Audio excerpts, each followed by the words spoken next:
Hey, Steve went to the bathroom. He'll be back in a few minutes. But I think everything's good though. Okay. Do you hear any of the background stuff right now at all? Look. Okay. Good. Okay. Good. I'm gonna put the headset down for a minute.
Hello again, everybody, and welcome to another night of high school football in Northwest Georgia. Tonight's broadcast is being brought to you live by your leader in sports in the Rome and the Coosa Valley areas and over the internet across the entire world.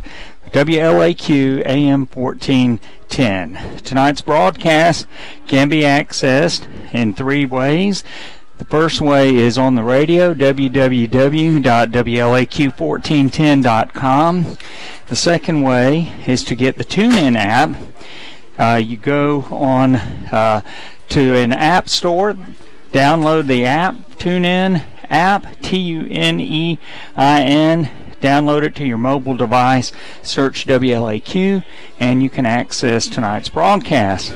The third way is via the YouTube, and search R Swiger #1, and you will get a video transmission, live transmission of the broadcast, and the radio broadcast will be hooked into that. I'm Steve Conrad, and I'm here tonight with Matt Davis, my good friend, for the Darlington Tigers hosting the North Cobb Christian Eagles in a 6A Sub-Region A battle. And Matt, this is a huge, huge game for both teams tonight. Definitely so, and it's going to be a great night of football here at Chris Hunter Stadium. Of course, 7-1 both teams, and North Cobb Christian last year, I think they only won 4 games. The year before that, they didn't win a single game. So you want to talk about a team that's really been able to turn things around and get things on track in a quick way. You have to admit, Mark Holler has done a fantastic job getting this team in a good position to be competitive, and that's exactly what they are this year. Well, you know, Coach Holler was talking about when they went 4-0 and the players were getting a lot of feedback from people around, and Coach Holler just got them settled down and said, no, you know, we're 4-0, but we need to just focus on one game after the other, and they have done a very, very fine job. And as you mentioned, they are 7-1. They're 4-1 in the region. Darlington, Mount Zion, and North Cobb Christian are tied for first place in the sub-region, Sub-Region A. And so tonight is going to separate that out, because if Darlington wins, then Darlington will end up in second place in the sub-region. If North Cobb Christian wins, they will be in second place. The Tigers will fall to third place. So this is a big game for the region settings. Mount Zion is #1 in the sub-region. They don't play tonight, so they're off. So the region play-in game next week, it's already settled basically that Mount Zion is the #1 team in this sub-region. Pretty unbelievable, and you know, when you look at the story of the team, this being his third season, if you rewind back to 2016, it was 8 days before that regular season began that he found out he was going to be the head coach of the team. The year they went 0-10 because the head coach at the time had to abruptly move back to Florida, and so he was thrust in that position. And so when you see a guy that's been able to get this team on track and get them to buy into what he's doing as quickly as he has, that just shows you, Steve, that the kids really believe in him, and they're breeding a really good winning culture at NCC. Well, you know, it's a winning culture, and they also have a reputation for being a very good team from the sportsmanship standpoint. They came up here 2 years ago, and Darlington won. I think it was 42-7, but it really was not that close. They had very few players on their team. Last year, Darlington won 28-7. In fact, the Tigers lead the series 2-0. This series is not very old. They came into Region 6A in 2016. So Darlington hasn't played them very much. In fact, they have only played football since 2007, so they only have 12 seasons of varsity football, but they are a very, very tough team. Darlington's going to have to be on their toes tonight, and you know, you look to Darlington. If we're going to win this game tonight, then it's going to be the Rogers brothers, Colin Rogers, Demetrius Rogers. We call them Thunder and Lightning, Hammer and Tongs, whatever it is you want to call them. But Colin Rogers is the workhorse. He's the heart and soul, if you will, of a running game, that when the ball has to be moved on the ground, especially late in the game, who gets it? Colin Rogers. He does, and Steve, last week he rushed for 139 yards on 25 carries, had another big game.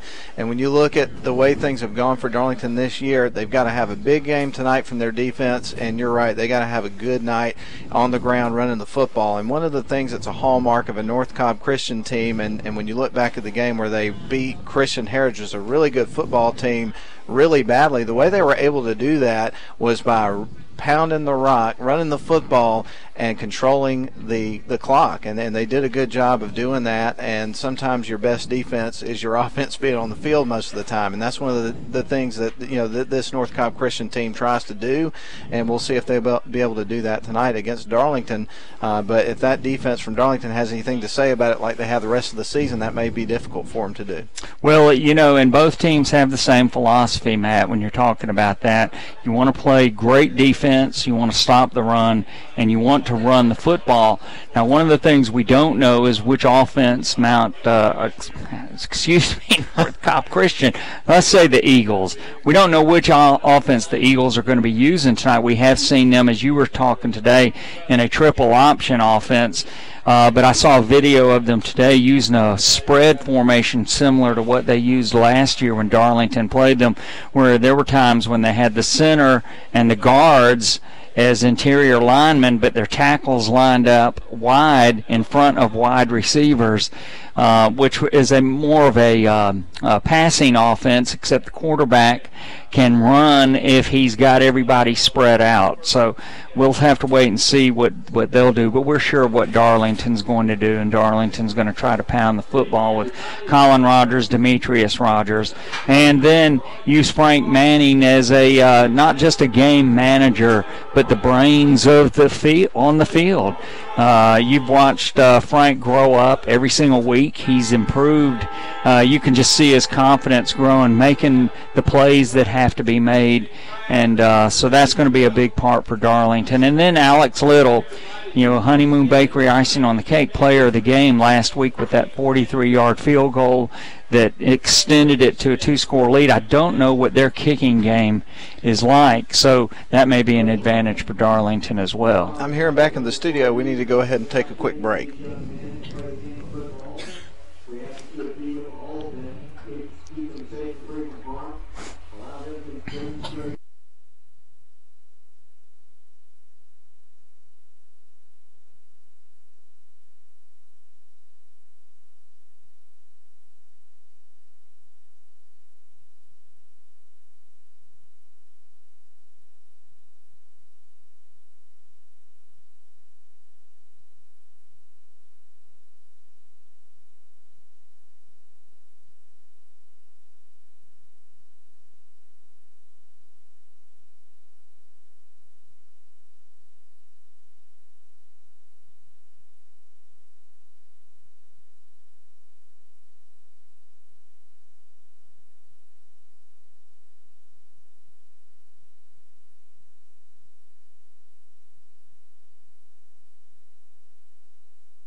All right, we're back here at Chris Hunter Stadium for tonight's game between Darlington, North Cobb Christian Eagles, and it's a wet stadium.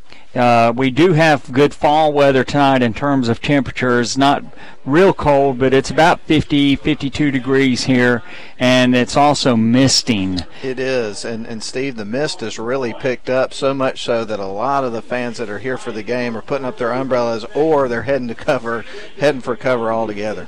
Yeah, very little wind. The flag is just hanging limply from the flagpole, and we haven't really had a game this year, Matt, where we've had a lot of wind. Oh, absolutely. I'm just glad that there's no lightning in the vicinity tonight. But it is not the most ideal night for a football game. It's going to be pretty slippery out there on the turf, at least for a good period of time. I think the rain's supposed to stop at some point, but I thought the rain was supposed to start by the time we got to game time anyway, but it hasn't. Yeah, it hasn't, and just a mist falling right now. And so let's talk a little bit about the game tonight and the implications. Of course, Darlington founded in 1905. North Cobb Christian founded in 1983. Darlington has 454 students that were used in the GHSA classification in 2016. North Cobb has 335. So not too big of a difference there. And then Darlington, number 4 in the power rankings for private schools as of today. And North Cobb Christian is number 11. The other games that we will be watching tonight, again, Mount Zion is off. They have finished their season before the region play-in game. But we do have Fellowship Christian that is playing Whitfield Academy tonight. Fellowship Christian undefeated. Whitfield Academy with 1 loss in that sub-region, and they lost to Mount Perrin. So Whitfield Academy and Mount Perrin are tied for second. Mount Perrin will play Pinecrest. If Whitfield Academy upsets Fellowship Christian, there will be a 3-way tie for Sub-Region B in Region 6A, and I'm not sure how the tiebreaker, Matt, will work in that. But if Fellowship Christian beats Whitfield Academy, then Darlington would play Mount Perrin next week as the number 2 team from this sub-region and the number 2 team from that sub-region. So we are looking to that. And Matt, you and I were talking earlier in the day about the power rankings. Darlington number 4. Darlington wants to finish in the top 8 of the private school power rankings because the top 8 teams get a bye in the first round of the playoffs, and the best way to do that is to win tonight and win next week, which is going to be no easy task. And because obviously we know the reputation that NCC's built up this year, 7-1, only lost to the same team that Darlington lost to, and you know that's got Darlington's attention. Yeah, the first couple of games that they faced each other, Darlington's won them pretty overwhelmingly, but I don't think anybody thinks that's going to be the case here tonight. All right, the coin toss is being done right now, and the captains out on the field. And let's give you this. Let's watch the referees first. And I believe that Darlington won the toss, deferred, yes. And North Cobb Christian, the Eagles will receive tonight to start the football game. We're getting close to high school football. The captains for Darlington tonight, Colin Zazzaro, the right tackle on offense, who's helped anchor that running game. Roth Wilcox, that great kickoff return up at Christian Heritage that sparked the Tigers to victory. And Kobe Nadu.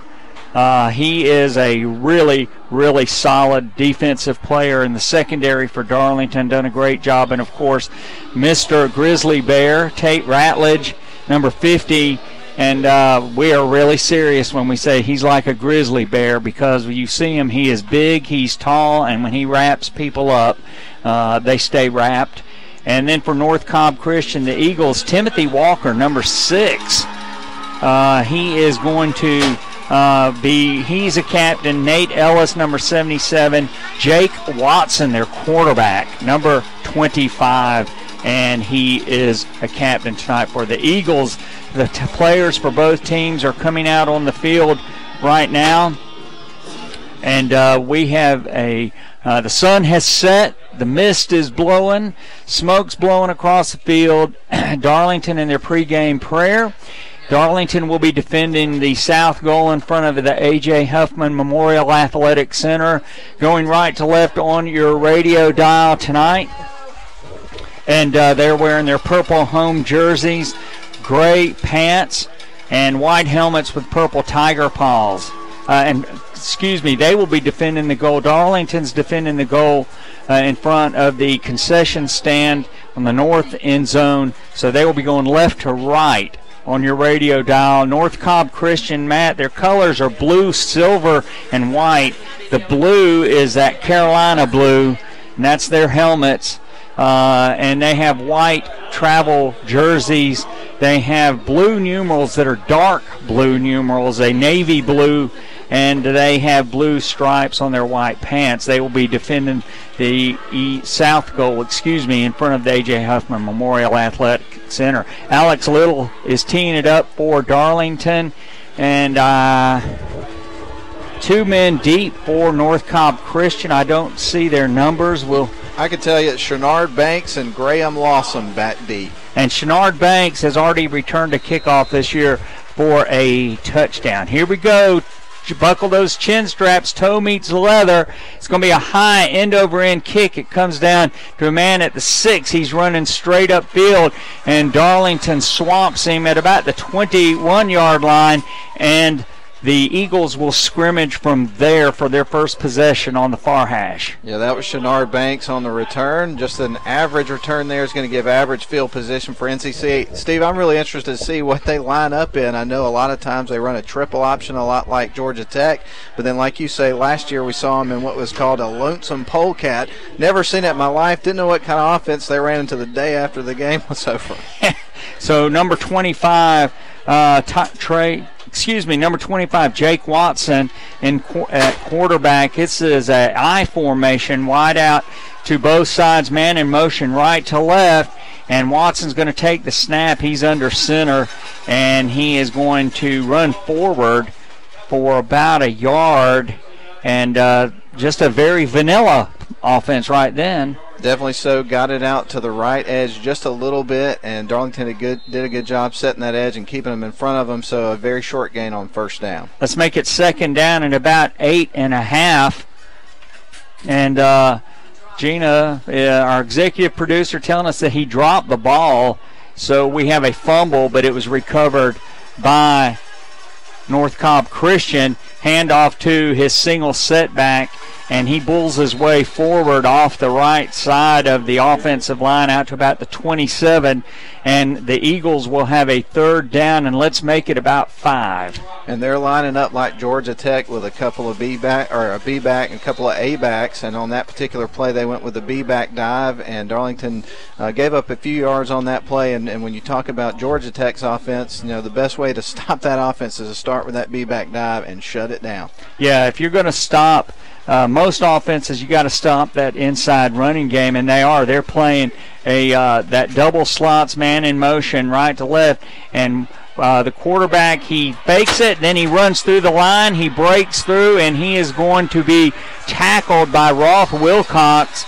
after a run into Darlington territory, and I don't know if that was a broken play or what. Watson looked like he was trying to hand off to somebody, and he missed it. Then he just spun around, Matt, ran through the Darlington defense, and sped down to the 30-yard line of the Tigers. Yeah, I don't know if there was a miscommunication between the running back and the quarterback, but right at the last second, it looked like he was going to drop it to the turf.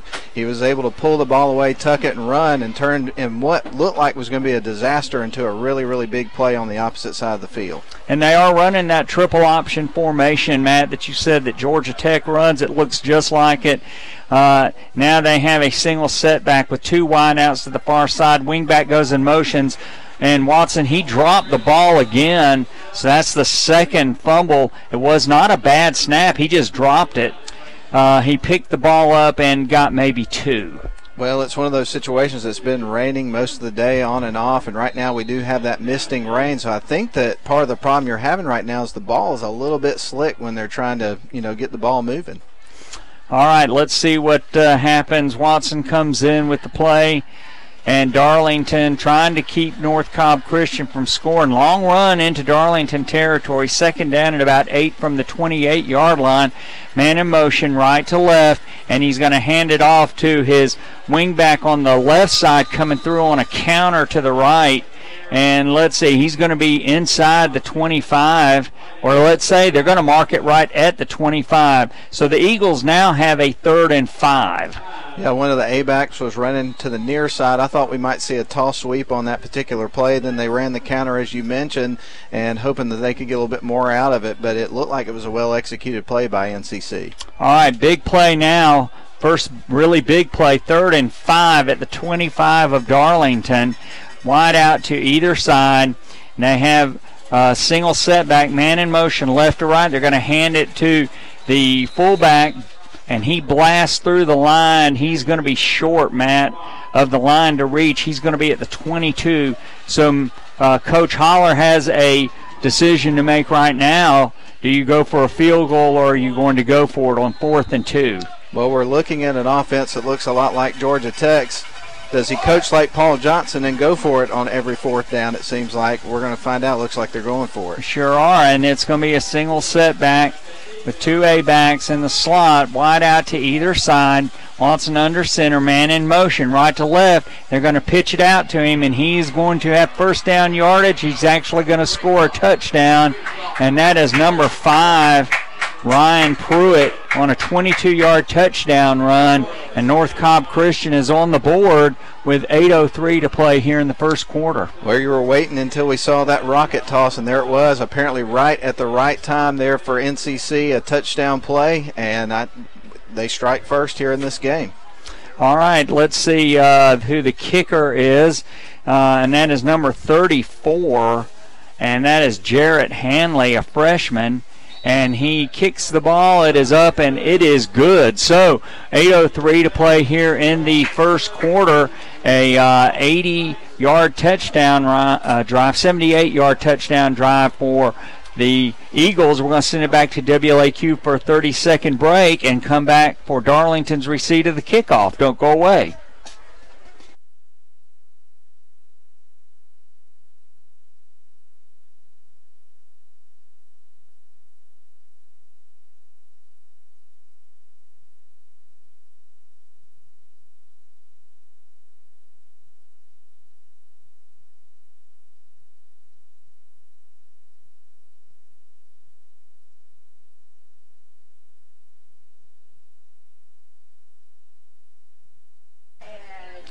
All right, we're back here at Chris Hunter Stadium, ladies and gentlemen. Darlington trails 7-0 to the Eagles of North Cobb Christian. Matt, a very, very good drive, and it was set up by Jake Watson's long run, which was about, let's see, 38 yards. So that set up the touchdown. It really did, and I mean the offense, they had some troubles in the early part of that drive with, handling the football, but they were able to hang on to it, dodged a couple of bullets, and like you said, a good drive. J.D. Wright kicks the ball, and it is a bouncing ball. I don't know if they were trying to do an onside kick or not. If they were, he bounced it between the front line, and it was picked up by a Darlington up man, and the Tigers are going to have fairly good field position at their own 35-yard line to start their first possession, mark at the 34. And I will sound like a broken record saying this, but how many times have we seen Darlington have the advantage in terms of field position this year and have some troubles there? So I think one of the keys of this game is for Darlington to get off to a hot start on offense and get cracking here early in the game. And take advantage of your opportunities. Absolutely. Wide out to either side, man in motion, left to right, that's Tommy Atha. And now another man in motion. They're going to hand it off to Roth Wilcox on an end around, and Roth Wilcox stutter steps, and then he bursts off the right side, Matt, out to about the 43, and he was just reading his block, did a good job, and it's going to be a gain of about 7 or 8 for the Tigers. Yeah, that was a big play for the Tigers to get in front of the chains there on first down, and I think they're saying that he got a first down. I didn't think he got that much, but he did. Yeah, Matt, he got out to the 45-yard line, which is a first down. So a first down run by Roth Wilcox on the first play from scrimmage. Frank Manning in a shotgun with a single setback. Colin Rogers busts up the middle. Colin Rogers, 40. Colin Rogers breaks the tackle, 35-30. Colin Rogers.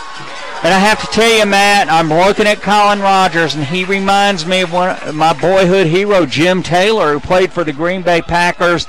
at fullback, and boy, he just will not go down. He is a determined runner. Darlington in a hurry up, hand off to Colin Rogers, trying to break off the left side, and a man shot at the gap and tackles him right there at the 30-yard line. But boy, he is a tough runner. He is, and on that play prior to the one that we just saw, you know, he had a nice hole created by the offensive line, got through that, got some yards after contact after being nearly dragged down by a couple of defenders. He just keeps on going. All right, this is going to be 2nd down and 11 at the 31, and the Eagles bringing up extra people. Safeties creeping up, linebackers creeping up. Darlington changing the play. Frank Manning in a shotgun, single setback as Rogers, man in motion. Rhett McDermott left to right, and hand off to Colin Rogers to the right side. 30, 25, lowers his shoulder down to the 24. And again, I just see Jim Taylor just lowering that shoulder. Boy, he is a Colin Rogers. He's just a great runner, and you can just see him getting better and better. And really, he's become the bell cow of this offense. He's one of those guys that you've got to have him be consistent night in, night out. And so far this season, he has been the guy for sure.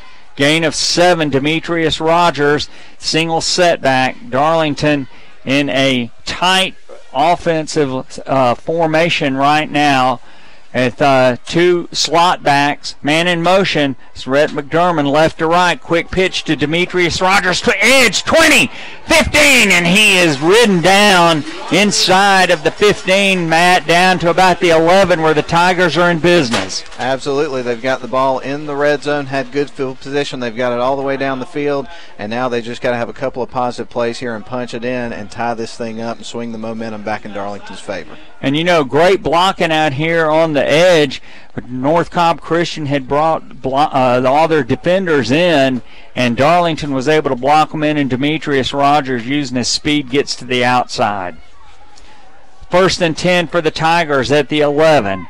Manning in a shotgun formation. Hands it off to Demetrius Rogers. He stutter steps inside the 10, and he's going to be upended at about the 5-yard line. Great tackle there by the safety who came up, Matt, but a gain of about 5. And you got to give a lot of credit on that play also to Ted Gardner, one of the offensive linemen from Darlington. I saw him get a real nice block in there that helped open some of that up for the runner, Demetrius Rogers.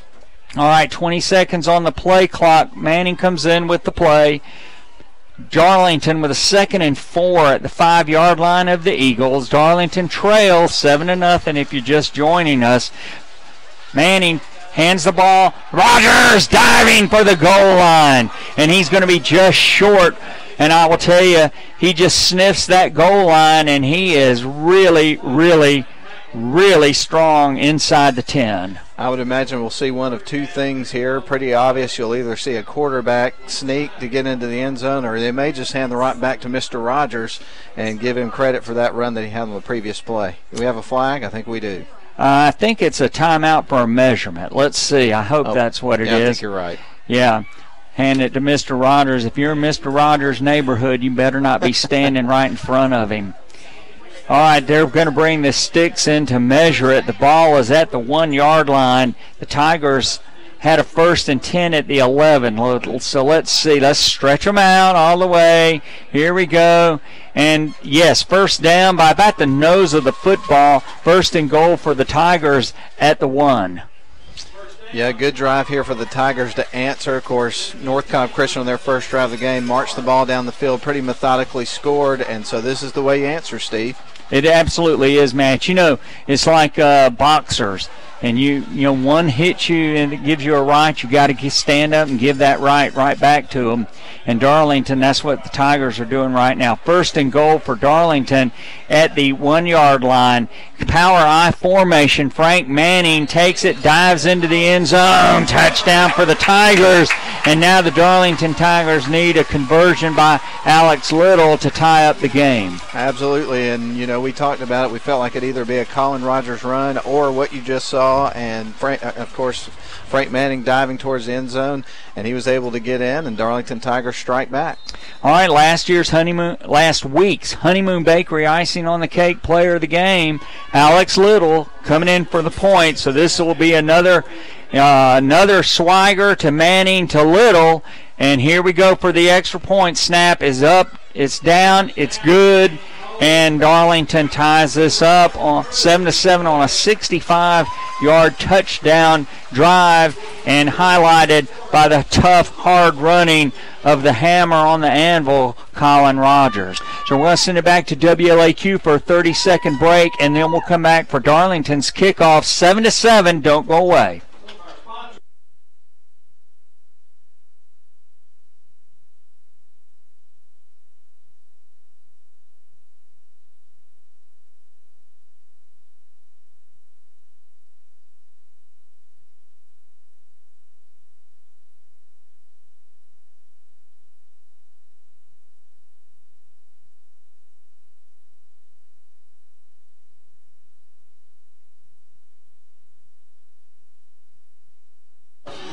All right, back at Chris Hunter Stadium, ladies and gentlemen, Darlington just scoring.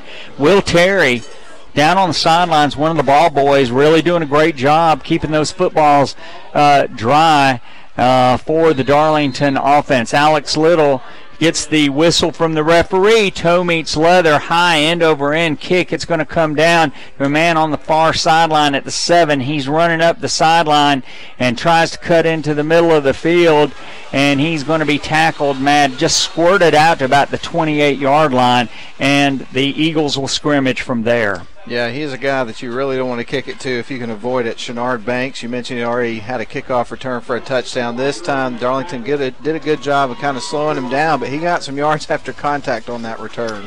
They're tough runners. Ryan Pruitt, Shenard Banks, and Jake Watson, they can tote the rock and they can lay you out. So the Darlington defense has a tough order now, and it sure would be nice to have Luke Lewis in there. He's out with a broken collarbone. All right, it is going to be a single setback, and he gets right through the line right away, squirted through the line out to about the 39-yard line, and he has a first down, Matt. And like you say, in this triple option offense, you better stop that dive play. Yeah, normally out of that play, if you can get 4 yards, you're going to be happy with it. This time he gets the whole first down on that play. So Timothy Walker, he's a load, and that was a good run. All right, it's going to be 1st and 10 for the Eagles at their own 39-yard line, and thus far they have moved the ball fairly well tonight. Watson is their quarterback. And wide out to this side, wide out to the far side. Watson under center, single setback, and he's going to hand it off to him again. And I believe that a handful of Darlington Tigers, including Tate Ratledge and Rhett McDermott, come in to make the stop, and Cam Watson also was involved in that stop. And watching this football team, Steve, compared to what they were last year, I'm seeing a lot of familiar names, and what that tells me is, as we've been watching the maturation process of this team, them buying into what their coach is selling and just getting better and better every week, and they don't even look like the same team, that is for sure. Well, they're averaging 26 points a game this year, giving up 16. Darlington averages 23 and gives up 12. They're pretty balanced. It's going to be a fake to the fullback, a pitch to the running back coming down the sideline. That's the wing back, and he's going to be knocked out of bounds. And that was Timothy Walker, I think, number 6. Is that who it was? I think it was Ryan Pruitt. Okay, yeah, Ryan Pruitt, number 5. And, Steve, that was just the option pitch like we see Georgia Tech run every Saturday, and it was executed to perfection, got him out to the outside, got him in space, and got him down the field, and now they got it inside the 20. Yeah, 1st and 10 for the Eagles at the 19-yard line of the Tigers, and that will be 2:53 to play here in the first quarter. 7-7 is our score if you're just joining us. Watson under center. A single setback is Banks. And man in motion goes left to right. He's trying to get to the outside. He squirts through a hole at the 20, and he's going to be tackled, Matt, at about the 15, 16-yard line, a gain of about 3. And you'll remember when they were on this side of the field, on their first drive, they ran that tall sweep, and it went in for a touchdown. This time they didn't come to the near side. They went to the opposite side of the field, and the defense was ready for it. All right, 2nd down and 7. The line to make is going to be the about the 9-yard line. The ball's at the 16-yard line. Darlington needs a stop here. Tigers And the Eagles knotted at 7 if you're just joining us. But Watson's bringing the Eagles downfield, and he hands off to man on a counter play, faked it to the fullback, and the A-back on the near side got the ball. And Matt, he's down inside of the 10. Let's see where they mark it, but it's fairly close to the first down. Well, the play was very effective because I think everybody thought the ball was going to Timothy Walker, the B-back, and as you mentioned, it was a counter play to Shenard Banks, and he was able to gash him for some big yards. And that's the second time they've run that counter play, and they've run it both times to the right side of their offense. It's obviously a tough play to defend because when you got a big runner like Timothy Walker coming up the middle, you got to really clamp down to try to get him down, and that created a hole off to the right side of the formation that a fast runner like Shenard Banks is going to be able to take advantage of.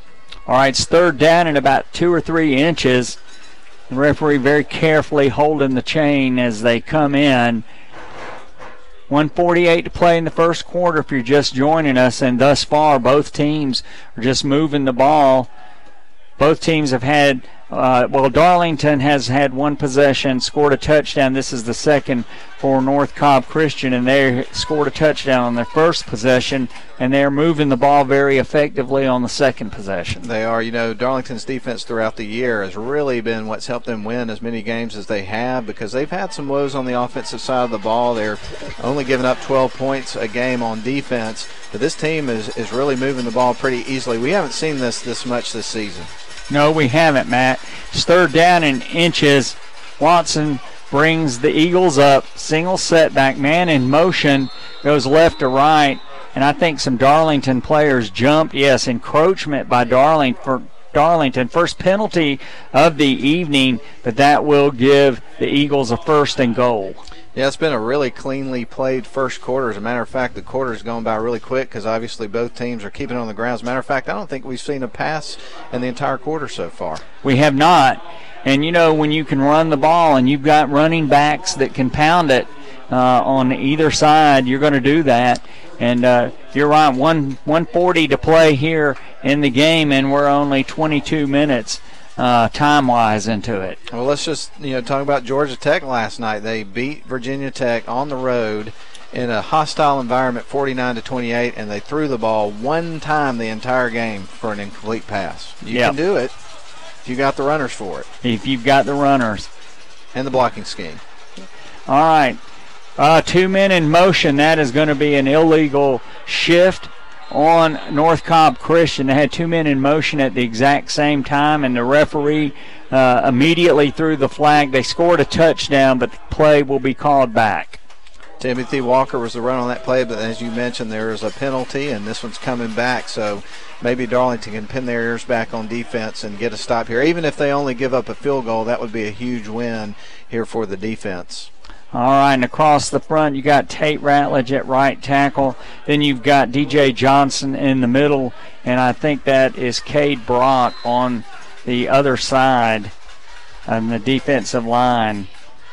Hard to see from here. All right, Darlington now with 3 down linemen. Man in motion left to right. They're going to hand it to the fullback, and he's going to dive forward for about 3 yards down to about make it 2 yards down to the 8. Second and goal from the 8. Yeah, they went to the B-back dive on that particular play, and the Darlington defense did a good job of plugging the holes and keeping that play out in front of them.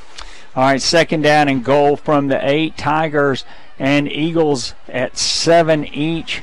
We're under 25 seconds here in the first quarter.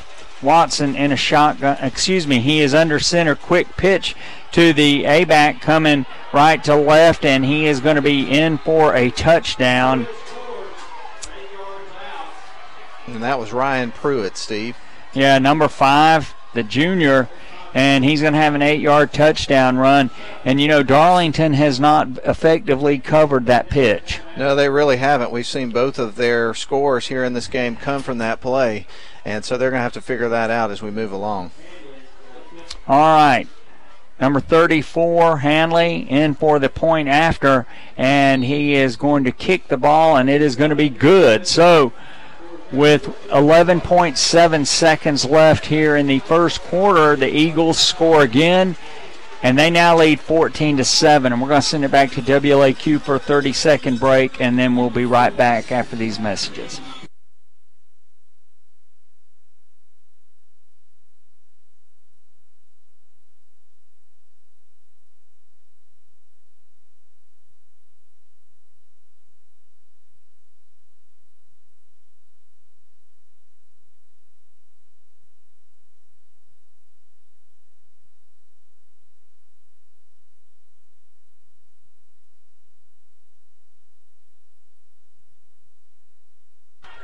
Got a couple of score updates for you real quick, Steve. And we are back live, by the way, I should mention. But we've got Fellowship Christian over Whitfield Academy, 7-0 early in that game. And I think he said that Mount Perrin Christian playing Pinecrest? Yes. Okay, Mount Perrin Christian is up 7-0 right now.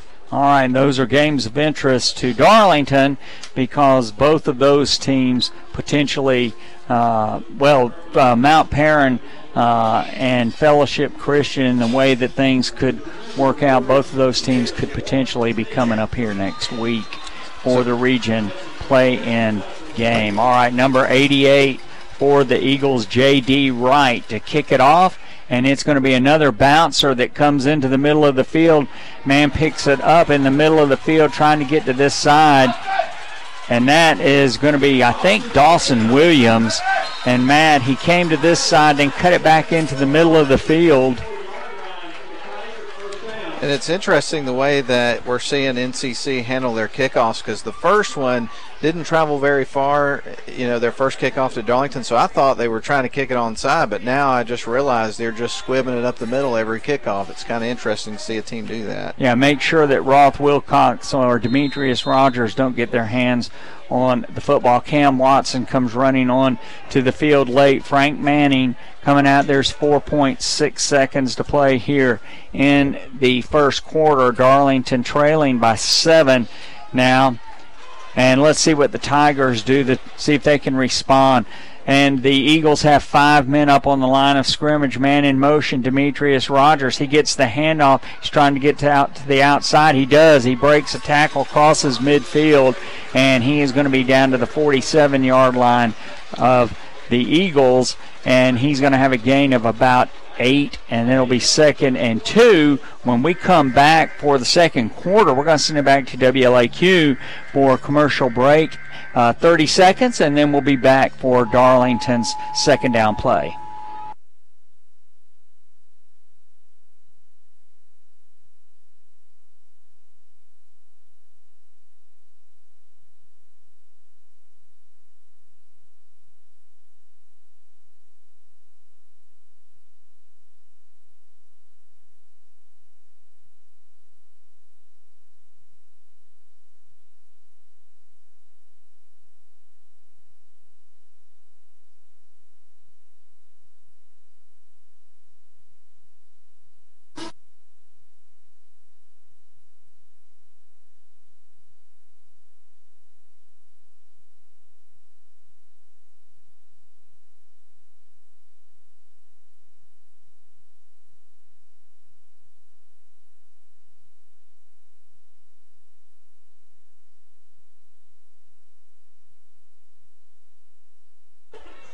Back at Chris Hunter Stadium, beginning of the second quarter.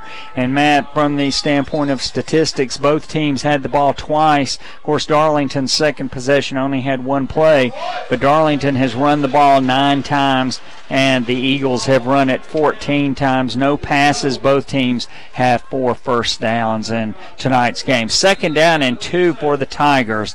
Manning in a shotgun formation brings a man in motion right to left. That's Tommy Atha with a pistol back behind him. Colin Rogers, he sidesteps a man who shot the gap, and that was number 36, Bryce Lawrence, that came flying in there.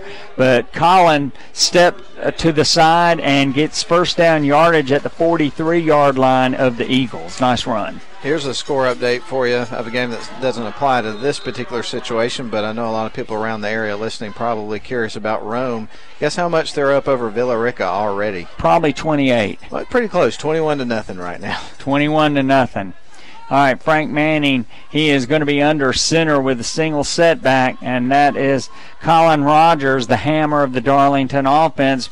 Extra men coming up for the Eagles. Look, they're shooting a gap. Quick pitch to Rogers. He gets to the sideline 40, and he is ridden out of bounds, Matt, inside the 35-yard line. Well, let's make it right at the 36, but a nice gain on first down, a gain of about 7. Yeah, another rocket toss out here to the near side here for the Darlington Tigers to Colin Rogers. Did a good job, executed, and now they set up a second down and short. And one of the ways to stop them shooting those linebackers is pitch the ball to the outside, because when you shoot the linebackers, you take away some of the pursuers. Indeed. 2nd and 3 for Darlington at the 37-yard line. Look at them, Matt. They're bunching up right in the middle of the field, and I think Darlington put the ball on the ground. Boy, if Colin Rogers he and Frank got tangled up. And let's see, Darlington did recover. Boy, that could have been a disaster. It could have been, and a busted-up play. And like you say, there was some trouble with the exchange between Manning and Colin. Not sure exactly what happened there. Somebody might have got in the way, but nonetheless, got to move on to the next play. And instead of, converting on second down, they got a third and about 4 to go. Yeah, it's going to be a huge play here for the Darlington offense. Frank Manning under center. Colin Rogers is a single setback. Man in motion, right to left. Pitch it to Colin Rogers, trying to get to the near side, and he spins. Oh, wow, what a great run by Colin Rogers. He spun and then lunged forward as he was spinning, and it's going to be a first down. And, Matt, they ran to the short side of the field, and so there were fewer defenders over here, but it's going to be a, let's see what they're going to mark. They're moving the chains, it looks like. Yep. It's going to be a first down at the 33. And, that's the thing about Colin Rogers. Once you think the play is dead, not so fast. It may not be, and that spin move he did at the end kind of helped him shake loose and get a little bit more extra yardage that got that first down. So what a tough runner he is. We've said that a lot this year. Yeah, he is, and they're going to get tired of trying to tackle him. And, that's one of the things about your best tough runners. People get tired of trying to tackle them as the game goes on. Manning in a shotgun, 3 wideouts to the far side. Tommy Atha comes in close to the line, handoff to Colin Rogers, and Colin Rogers off the right side, and he is just swamped by about 5 or 6 Eagles. Takes that many to bring him down. I think he gained about 2. Not much running room there. No, definitely not, and you're right. They were gang tackling, and they realized that if they're going to be able to stop this Darlington offense, the first thing they got to do is slow down Mr. Rogers, which they have not been able to do so far in this game. They did a good job on that play. All right, and that is actually no gain at all. Colin comes off, Demetrius comes in. So now we've got lightning in the game. Darlington with a second down and about 9.5. Let's make it 9.5 at the 33-yard line. Ball's almost smack dab in the middle of the field. Darlington had a man, looks like he didn't know what he was supposed to be doing. Frank Manning just short-armed a pass out to Demetrius Rogers. I think he had great running room out there. Incomplete. Now the Tigers have a third down and about 9.5. Yeah, it was a pass out in the flat to Demetrius Rogers, and it just wasn't very good execution on the play. Demetrius looked like he turned and looked upfield as he was getting ready to catch the ball and go, and it was an incomplete pass. That was a tough play. All right, this is a huge play for Darlington with 8:39 to play here in the first half. The Tigers trail by 7.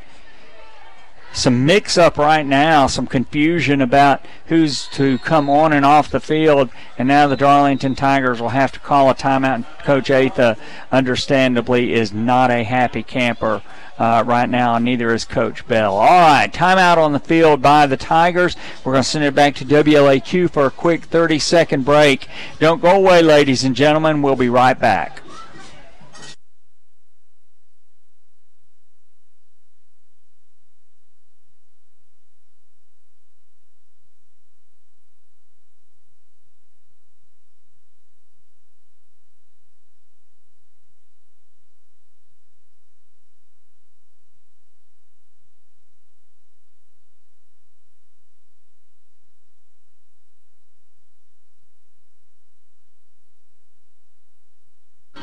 All right, we're back at Chris Hunter Stadium. No wind, Matt. Look at that.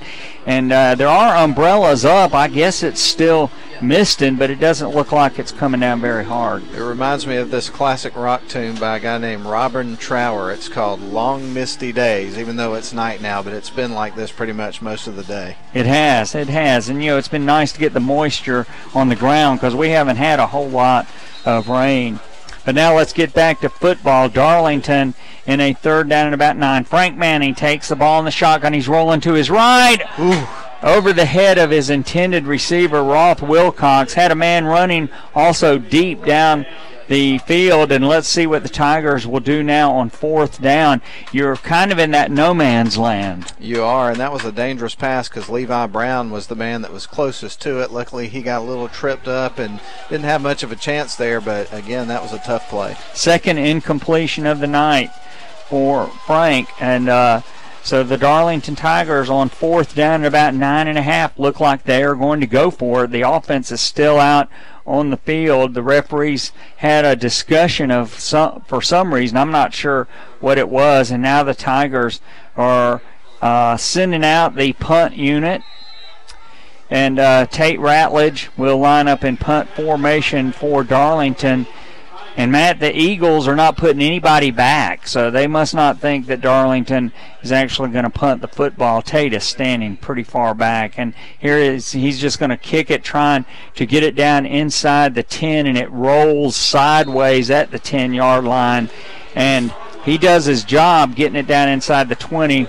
Now, can Darlington's defense do their job and stop the Eagles? Well, that's the troubling part, Steve. We've seen 2 drives from North Cobb Christian so far in this game where they move the ball down the field with no trouble at all. Darlington's got to put a stop to that because it's been well documented throughout the year that if Darlington gets into a situation where they got to score 30 or more points to win, you kind of don't like their chances in that situation. And so far, that's the kind of way things are shaping up in the early goings in this game. In fact, the only game that Darlington has scored more than 30 points, I believe, is the Pepperell game, which was the first game of the year. And yeah, you're right, and that's been a trouble spot for them ever since their starting quarterback Griffin Brewster went down in the second game. All right, Watson under center, and he hands the ball off to the fullback who blasts through the line for a gain of about 6, and that's just something you can't do. If you're going to stop this offense, first down, gain of about 6.5.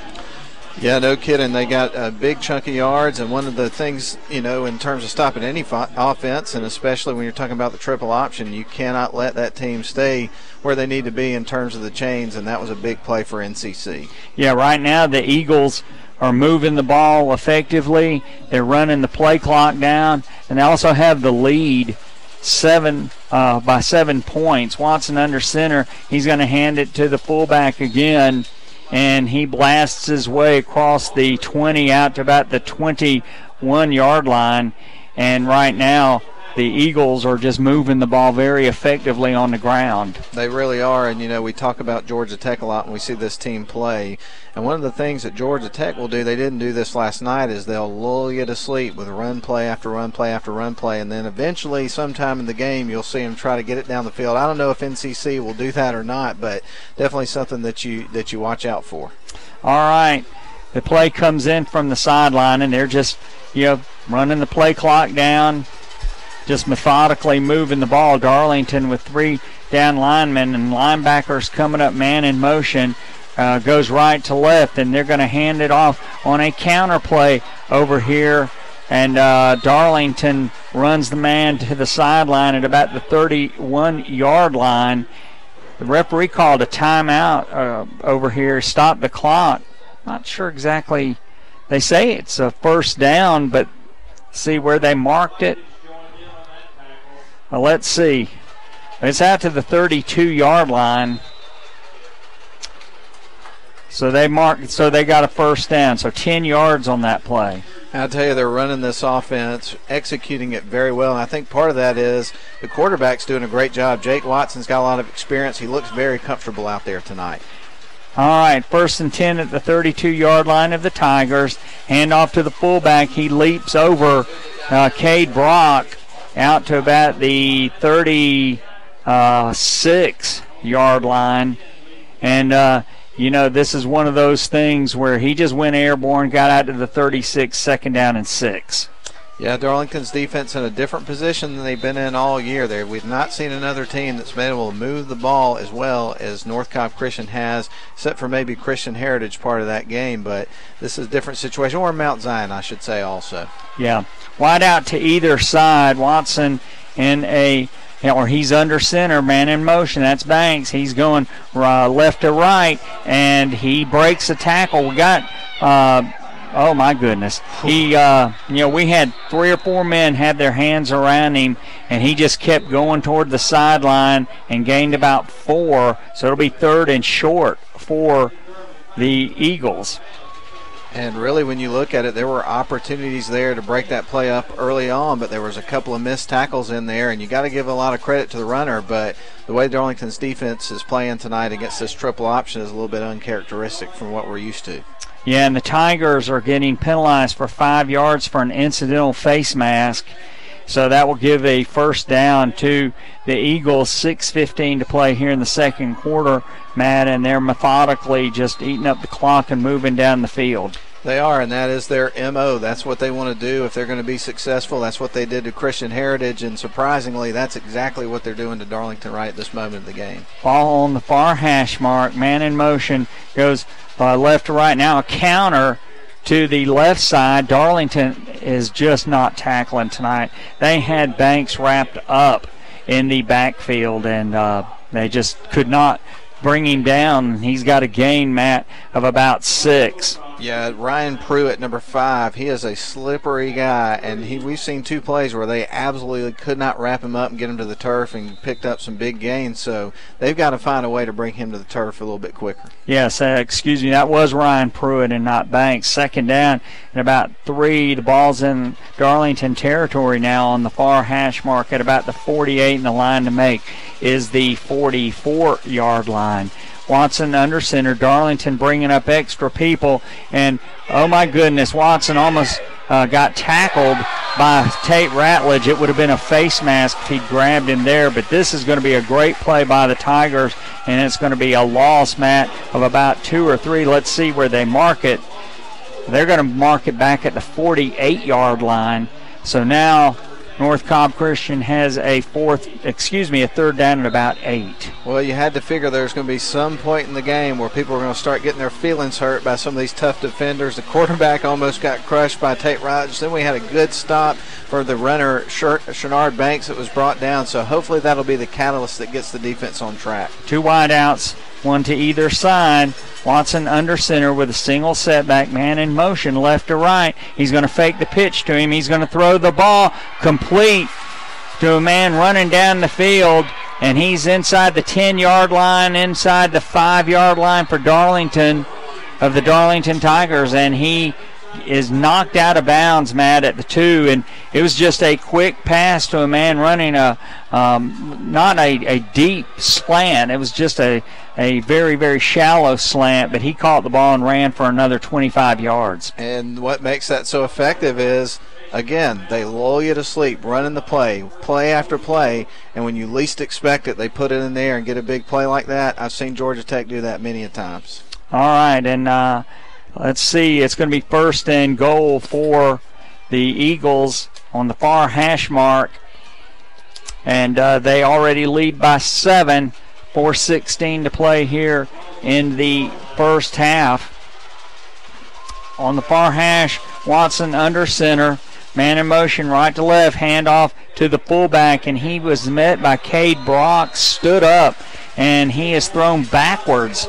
So he's going to be down at back to the 3. So now it's going to be 2nd and goal from the 3. Darlington absolutely has to get a stop here, and whether that means that they just absolutely slam the door in their face and find some way to keep them out of the end zone, or if they just, give up a field goal, some kind of a victory here to get some momentum in their favor, because the defense has just not been able to stop this team tonight. Thus far, Matt, the pitches to the A-backs have been to the wide side of the field, so if that's the pattern that they follow, it should come to this near side. Watson under center, man in motion. There it is, coming to this side of the field, and that's going to be Banks.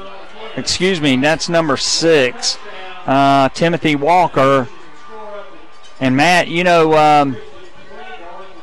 thus far, these pitches have gone to the wide side of the field, and that's exactly what they did. I think you were right the first time. I do think that was actually number 5, wasn't it, Ryan Pruitt? Yeah, number 5, Ryan Pruitt. But you're right, man. I mean, that was a pretty interesting drive. They go to those tall sweeps and scored every time. Yeah, Tate Ratledge breaks through, but can't block the extra point. So with 3:27 to play, Darlington now trails 21-7. And we're going to send it back to WLAQ for a 30-second break, and we'll be back for the Eagles' kickoff to Darlington.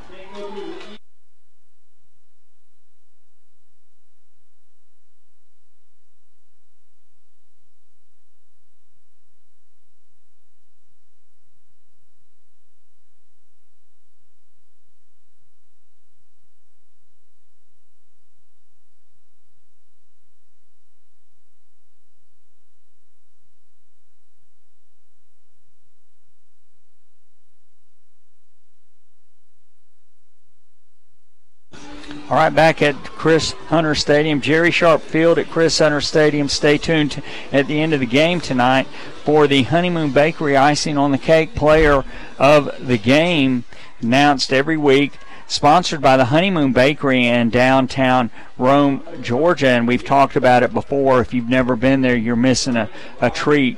You just need to go down to the Honeymoon Bakery, and they have delectables to meet anybody's taste. All right, and this is going to be J.D. Wright kicking it off for the Eagles. The ball's on the near hash mark, and it's going to be another squib kick, and it's going to come down to Dawson Williams. I think that's who picked it up. You're right. And Dawson Williams grabs the ball, gets it out to about the 36-yard line. The Tigers will scrimmage from there. Matt, Darlington's got to score on this possession. The Tigers get the ball to start the second half, but they haven't stopped North Cobb Christian at all. And so you can go on and get a touchdown here. You've got to. You absolutely have to, and one of the reasons for that, and we talked about it in the pregame, a team like NCC, they're a ball control team. They want to have the football and run out the clock. Darlington, this is only their third possession. We're almost done with the first half. All right, Manning in a shotgun formation, wide out to either side. Colin Rogers is the setback. 5 men up on the line of scrimmage for North Cobb Christian. Colin Rogers gets the handoff off the left side, and he's going to burst across the 40-yard line. And Matt, he just followed his blocking and burst through a seam, and he's going to have a gain of about 7 out to the 43-yard line. Absolutely a big first down play. They got to ride that momentum, try to get something going. And, you know, I do think it's one of those situations here where they're going to have some contributions for some other players. And so far the offense has had a tough time throughout this game except for that first drive. 3 wide outs to the far side. Single setback as Colin Rogers, man in motion, right to left. And then he comes on across the line of scrimmage. He's the wingback over here. Handoff to Colin Rogers coming to this side. And he is upended, but not until he gets a first down, Matt. Nice run to the near side, short side of the field, and had extra blockers over here. And he's just doing a great job of following his blocks. Make sure to stay tuned at halftime as we'll have some scores from around the area. Some interesting games taking place tonight. And let's face it, Steve, next week is the last week of the regular season, so everything's going to start shaking out. We're going to have the playoff picture clear as day coming up next weekend. All right, here is a 1st and 10 for Darlington at their own 47-yard line. Manning in a shotgun hands it to Colin Rogers, trying to go up the middle, and he is going to be stacked up right at the line of scrimmage, and the Eagles bring in extra people to cover that run. Well, so far tonight we've only seen a couple of pass attempts from Darlington. They've been incomplete, and so far that's not a threat. And so you would expect that NCC is just going to stack the box and see what they can do to slow down this rushing attack from Darlington. 2nd and 10 for the Tigers, trailing by 14 late in the first half. Extra people coming up. Quick pitch to Colin Rogers, 50, 45, and has a man riding him down like a steer, and he's going to be at the 44-yard line of the Eagles, and that is going to be fairly close to a first down. Let's make it 3rd down and about 1. And, man, he did. He just jumped on his back and rode him like he was a steer at a rodeo. He really did, and again, Colin Rogers has been the bright spot in an otherwise pretty grim game so far. Extra men coming up for the Eagles of North Cobb Christian. Colin Rogers bursts off the right side inside the 35 down to the 32. And I'm telling you right now, as you watch him, you are just watching a workhorse who can pound the defense. He can, but one of the things Darlington's got to be real careful about right now is the clock, because we're almost down to the 1 minute mark. Quick pitch to the left. This is where Darlington has been successful tonight.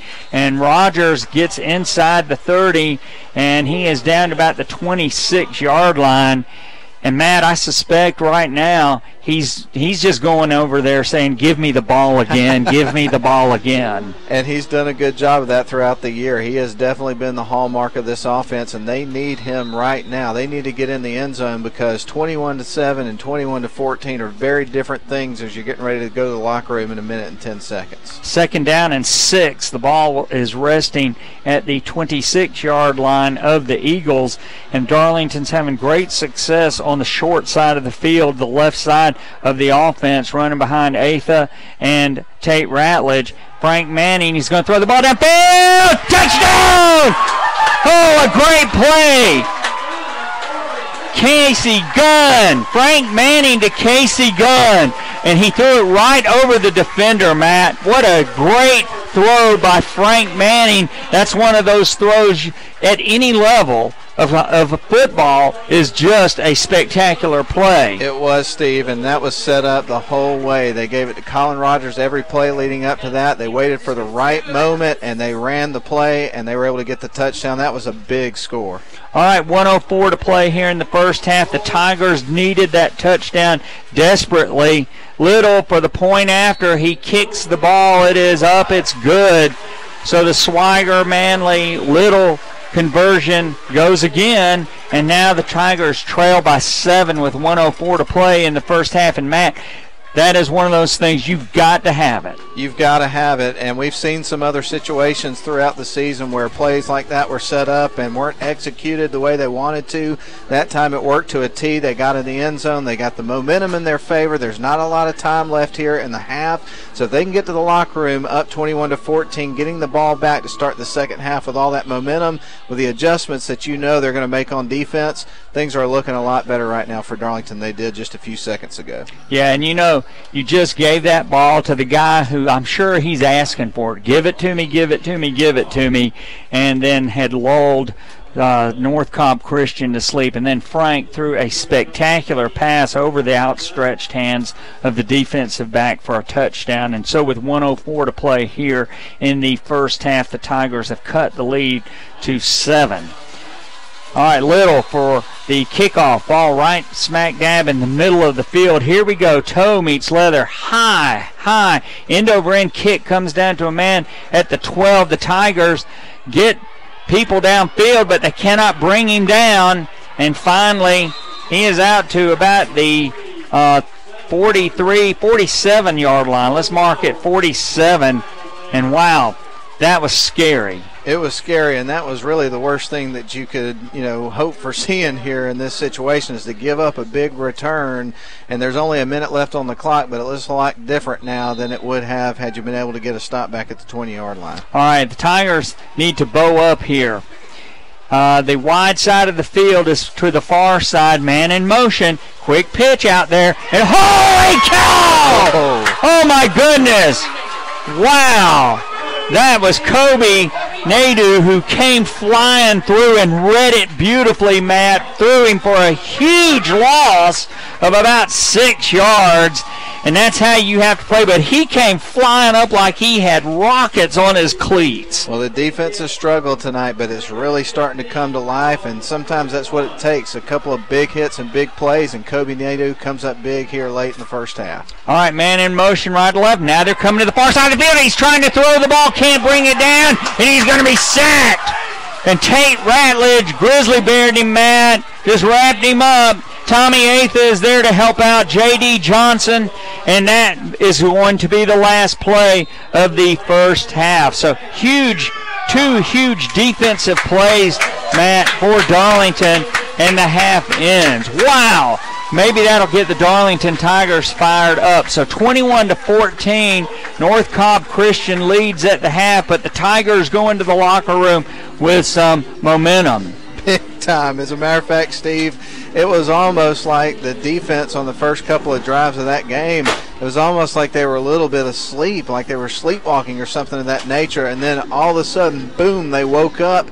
That looked like the Darlington defense that we've seen all year. If we see that in the second half, we're going to have a heck of a fun time here at Chris Hunter. I think so, and one of the things, too, before we send it back to the big kahuna for some commercial messages, there was just more energy on the Darlington defense on those plays than we've seen all night. Absolutely, and maybe you could attribute some of that to that big pass play. They got that touchdown and got that momentum shift back in Darlington's favor. They looked like a different team the last couple of minutes of that first half than they did the entire first part of the half. It was pretty unbelievable there at the end of the half. All right, Darlington trailing 21-14 at the half, but the Tigers scoring a touchdown right before the half. Couple of big defensive plays. The Tigers get the ball to start the second half. So we're going to send it back to WLAQ. The big kahuna will take over with some commercial messages and some scores before we come back to talk about the stats of the first half.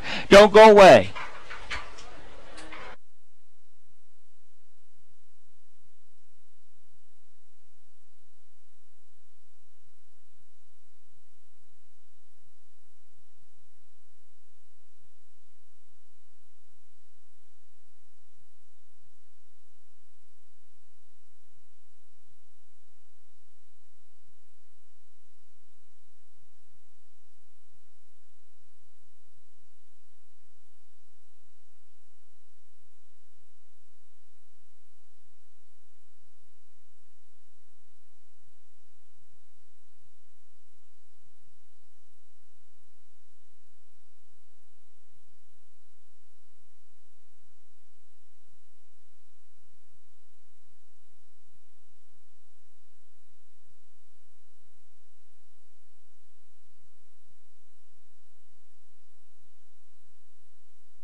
All right, we're back here at Chris Hunter Stadium, ladies and gentlemen, and we're at the half. Darlington trails 21-14. If you're interested in baseball, the Dodgers and Red Sox, no score in the bottom of the first.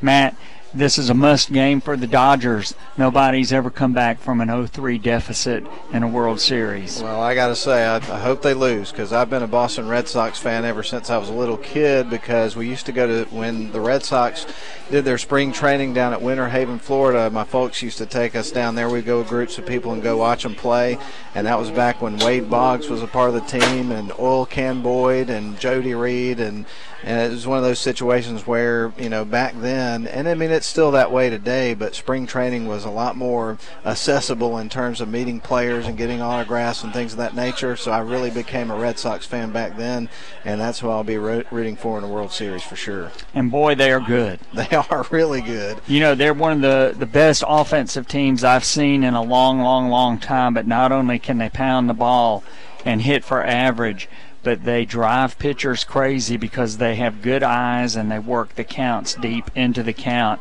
and that increases the probability of mistakes by pitchers, but also wears down a pitching staff. And if you can get out there and do well against guys like Clayton Kershaw and the rest of the pitching staff that the Dodgers have, you know you're right where you need to be. And you're right, that's a good baseball team. All right, so the Red Sox and the Dodgers, no score in the bottom of the first. And if you're interested in college football, Miami trails Boston College 17-14 late in the second quarter.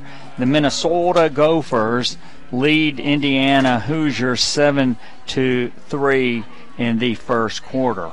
So let's get to our game here. Darlington trailing 21-14, and the momentum has gone back and forth in this game, Matt. But as we talked about, both teams have not had the ball very often. North Cobb Christian has had 4 possessions. Darlington has had 3, but the 4th possession for the Eagles was only those last 2 plays of the first half. But they have scored 3 touchdowns on their other possessions. They have run the ball 25 times, 1 for 1 on passing, but it was a big 3rd and 8 play, which got the ball inside the 5-yard line, and they scored their 3rd touchdown after that. And Darlington has 3 possessions, 20 rushes. Frank Manning's 1 for 3. One of those, or that completion, was a huge touchdown pass to Casey Gunn, and we'll talk about that in just a moment. Both teams with 8 first down. Darlington has punted the ball 1 time. The Eagles have not punted. Darlington with 2 penalties for 10 yards. The Eagles with 1 penalty for 5 yards, Matt. Very clean football game in the first half. It really was. It was a really interesting, half as well, because you talked about the momentum swings in the game, and some of the best games that you look back at from your history of watching football have been those games that have been just an emotional roller coaster ride, and it certainly was in that game, particularly at the end of the half, because I think the biggest thing for Darlington fans was kind of expecting more out of the defense on those first few drives, and on that last drive, even though you mentioned it was late in the half and it was a couple of plays, you saw some big hits, some really big defensive plays, and that was more of what we're used to seeing with Darlington's defense. So I think that's one of the storylines here in this game, is seeing if you get more of that, what you saw at the end of the half from Darlington's defense, or if you see NCC come out in the second half and be able to move the ball like they did on those first few drives. All right, and if you are just joining us, Darlington will get the ball to start the second half. So let's talk a little bit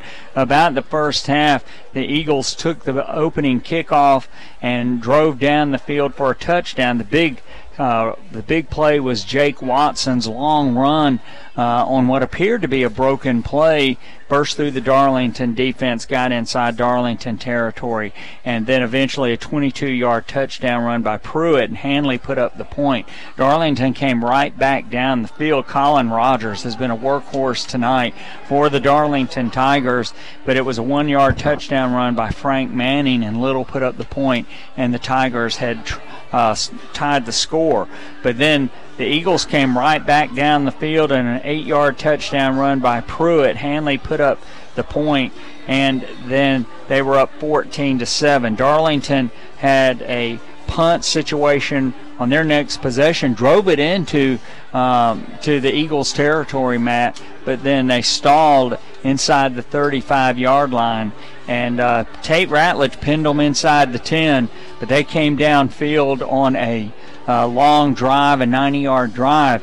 But the big play of that drive was a pass play from Watson, and I can't remember who the receiver was. I don't have it written down, but it was a 3rd and 8, and he took the ball almost from midfield down inside the 5-yard line, and eventually Pruitt scored another touchdown on a 3-yard run. And then Darlington, as we said, this is do or die. You have to score here. But the Tigers came through. Colin Rogers, just amazing on that drive, but very typical. He just was the workhorse, and then Frank Manning fakes it to Rogers, throws a pass to Casey Gunn, 26-yard touchdown pass from Manning to Gunn. Little put up the point. The Tigers trail by 7. And, you know, Casey Gunn gunning for that, no pun intended, but gunning for that Honeymoon Bakery icing on the cake player of the game. Made a spectacular catch in the end zone, but it also was a spectacular throw by Frank Manning over the defender. Well, I don't want to give anything away, but I will say this, and for those of you that are Honeymoon Bakery fans and you're listening to this, think about what I'm about to say, because the big reveal will come up next week. But you mentioned the word pun. Well, coming up next week is going to be Halloween, and I'm just going to leave it right there. Honeymoon Bakery, and of course you just said a pun, and that's the only hint I'm giving you. But definitely make sure to go to Honeymoon Bakery this weekend and next week to get all your party favors together for your Halloween events that are going to be coming up next week. I know they're going to have some really neat, cool stuff that you won't be able to get anywhere else as you get ready for that event coming up next week. It's hard to believe we're less than a week away from Halloween, and not only that, to me, I enjoy Halloween, but even more important to that, to the Davis family, is the big kahuna, Randy Davis, celebrates his birthday on Halloween as well. He's got a birthday coming up next week. Well, we got to wish him a happy birthday then. I guess I'm going to have to go to the Honeymoon Bakery and get him some stuff. Yeah, I think that would be an appropriate thing. But happy birthday to the big kahuna in advance. And if you get him something tomorrow, he can just call it the Randy Davis Birthday Festival and just celebrate it for a week. He loves that. Don't give him any ideas. Come on now. That sounds expensive to put on a festival for somebody's birthday. It can be, but it's a lot of fun. All right, Darlington trailing by 7. Here at halftime at Chris Hunter Stadium. A great first half, and we anticipate a great second half. Some adjustments, obviously, to be made on defense, but we have a great second half coming up. And, Matt, as we talked about, this is a very, very important game. North Cobb Christian and Darlington tied for second place right now in the sub-region. So the winner of tonight's game ends up in sole possession of second place for the region and for the region play-in game. So I'm sure that both coaches are talking about that right now. No question about it, and obviously at the end of the day, you want to win the game this week, you want to win next week, get those power rankings up as high as you can get them, because the higher they are, the more likelihood if you're getting one of those top 8 spots where you get a bye in the first week, and at the very least the most likelihood of getting the lowest seed possible that you're going to face and have an easy first round if you do have to play in that first round. So absolutely. So halftime continues. We're about 3/4 of the way through it. We're going to send it back to WLAQ for some commercial messages, and then we'll come back for the second half. Get those chin straps buckled and don't go away, and we'll be right back. Cool.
All right, we're back here at Jerry Sharp Field at Chris Hunter Stadium, and Alex Little is out on the field warming up already, Matt, and it's number 42 that's with him, but I don't have him on my roster, so I'm not sure who that is. In any event, halftime winding down here, and we'll go through something. Matt, you were talking just about it just as we left to go to another break, but the way that the playoffs are done in Single A, very different from the way they are done in the other regions, but in Single A, the public and private schools are separated, and you have the power rankings, but instead of 32 teams being part of the playoff pool, there are 24, and that's why the first 8, the top 8 in the power rankings have a bye so that they can eventually merge into the same schedule as the other classifications. And, of course, it is very important for Darlington, who last week was number 2 in the power rankings, beat Bowden and dropped from number 2 to 4. And people say, well, how can that happen? But Bowden is winless. And so beating Bowden, it's great for you to have that victory. But the 2 teams that moved up, one was Elk, I don't remember the other one, that moved above Darlington. But if they won, the schedule strength would give them more points. So that is how you win and drop. Well, I like it. There's pros and cons to each situation, but, I cover a lot of Region 7 AA football, or have over the last several years. And so if you have a situation in the way that the playoff format is in all the other classifications, like, for example, in 7AA, the top 4 teams are going to the playoffs. Well, you may have a team that comes out and only wins 3 games, and somehow, some way, because of the way the region was able to shake out, they make the playoffs. And so to me, I kind of like a situation where, it looks at the entire schedule, you get those points, and at the end of the year, you got the best teams that are in that particular classification playing in the playoffs, and not necessarily just the best teams out of region, because let's face it, not all regions are designed the same way, and some of those bottom 4 teams are teams that are just not very good. They get into the playoffs and they go on the road and they absolutely get killed in the first round, and that's it. And me personally, I like situations where you see the best teams getting to go out there and compete and play in the playoffs. And, that does happen when you do look at Single A, because they split them apart the way that they do. And so it gives the better teams the chances. And one thing, too, is that a region champion automatically makes the top 8. And that that's a good thing, because it factors in the fact that if you're a champion of a region, regardless of where you are in the power rankings, you are going to make the top 8 and get a bye in the first round, and I like that aspect of it. And I'm sure, as a player and as a coach and everything, the experience, especially if you got a young team in those situations where, like in the other classifications, where you got a team that's got a losing record that makes the playoffs. But I think there's got to be some level of, when you get to the end of the year, you're like, man, we had a losing record this year. Do we really deserve to be in this situation? So it is what it is. That's the way it's designed. But at the same time, I kind of look at it like, I wish they did something like this in all the classifications. It would be more interesting, I think, in terms of those first round games. All right, both teams have come back out onto the field. The Tigers will get the ball to start the second half, as we mentioned before. And, Matt, one of the things that we did talk about is the momentum was shifting back and forth in the first half. The Tigers really looked dead and gone after that second touchdown. Or third touchdown by the Eagles. The Tigers were trailing by 2 scores, had to have a touchdown, came back with Colin Rogers toting the football for most of that drive. Really great runs here on the near side, running to the short side of the field. Then Frank Manning with that great touchdown pass. We're just about through the 3-minute stretching period. The Tigers and the Eagles are going to their respective sidelines. And Darlington will get the ball, as we said, to start the second half. The Tigers in their purple home jerseys, white numerals, gray pants, white helmets, purple tiger paws. And we'll let you know what direction they'll be going in on your radio dial in just a minute. North Cobb Christian, their colors are navy blue, Carolina blue, in silver. They're wearing white jerseys with dark numerals, white pants, and Carolina blue helmets. And that's the only blue that I can describe it as, but that's also the way they describe it.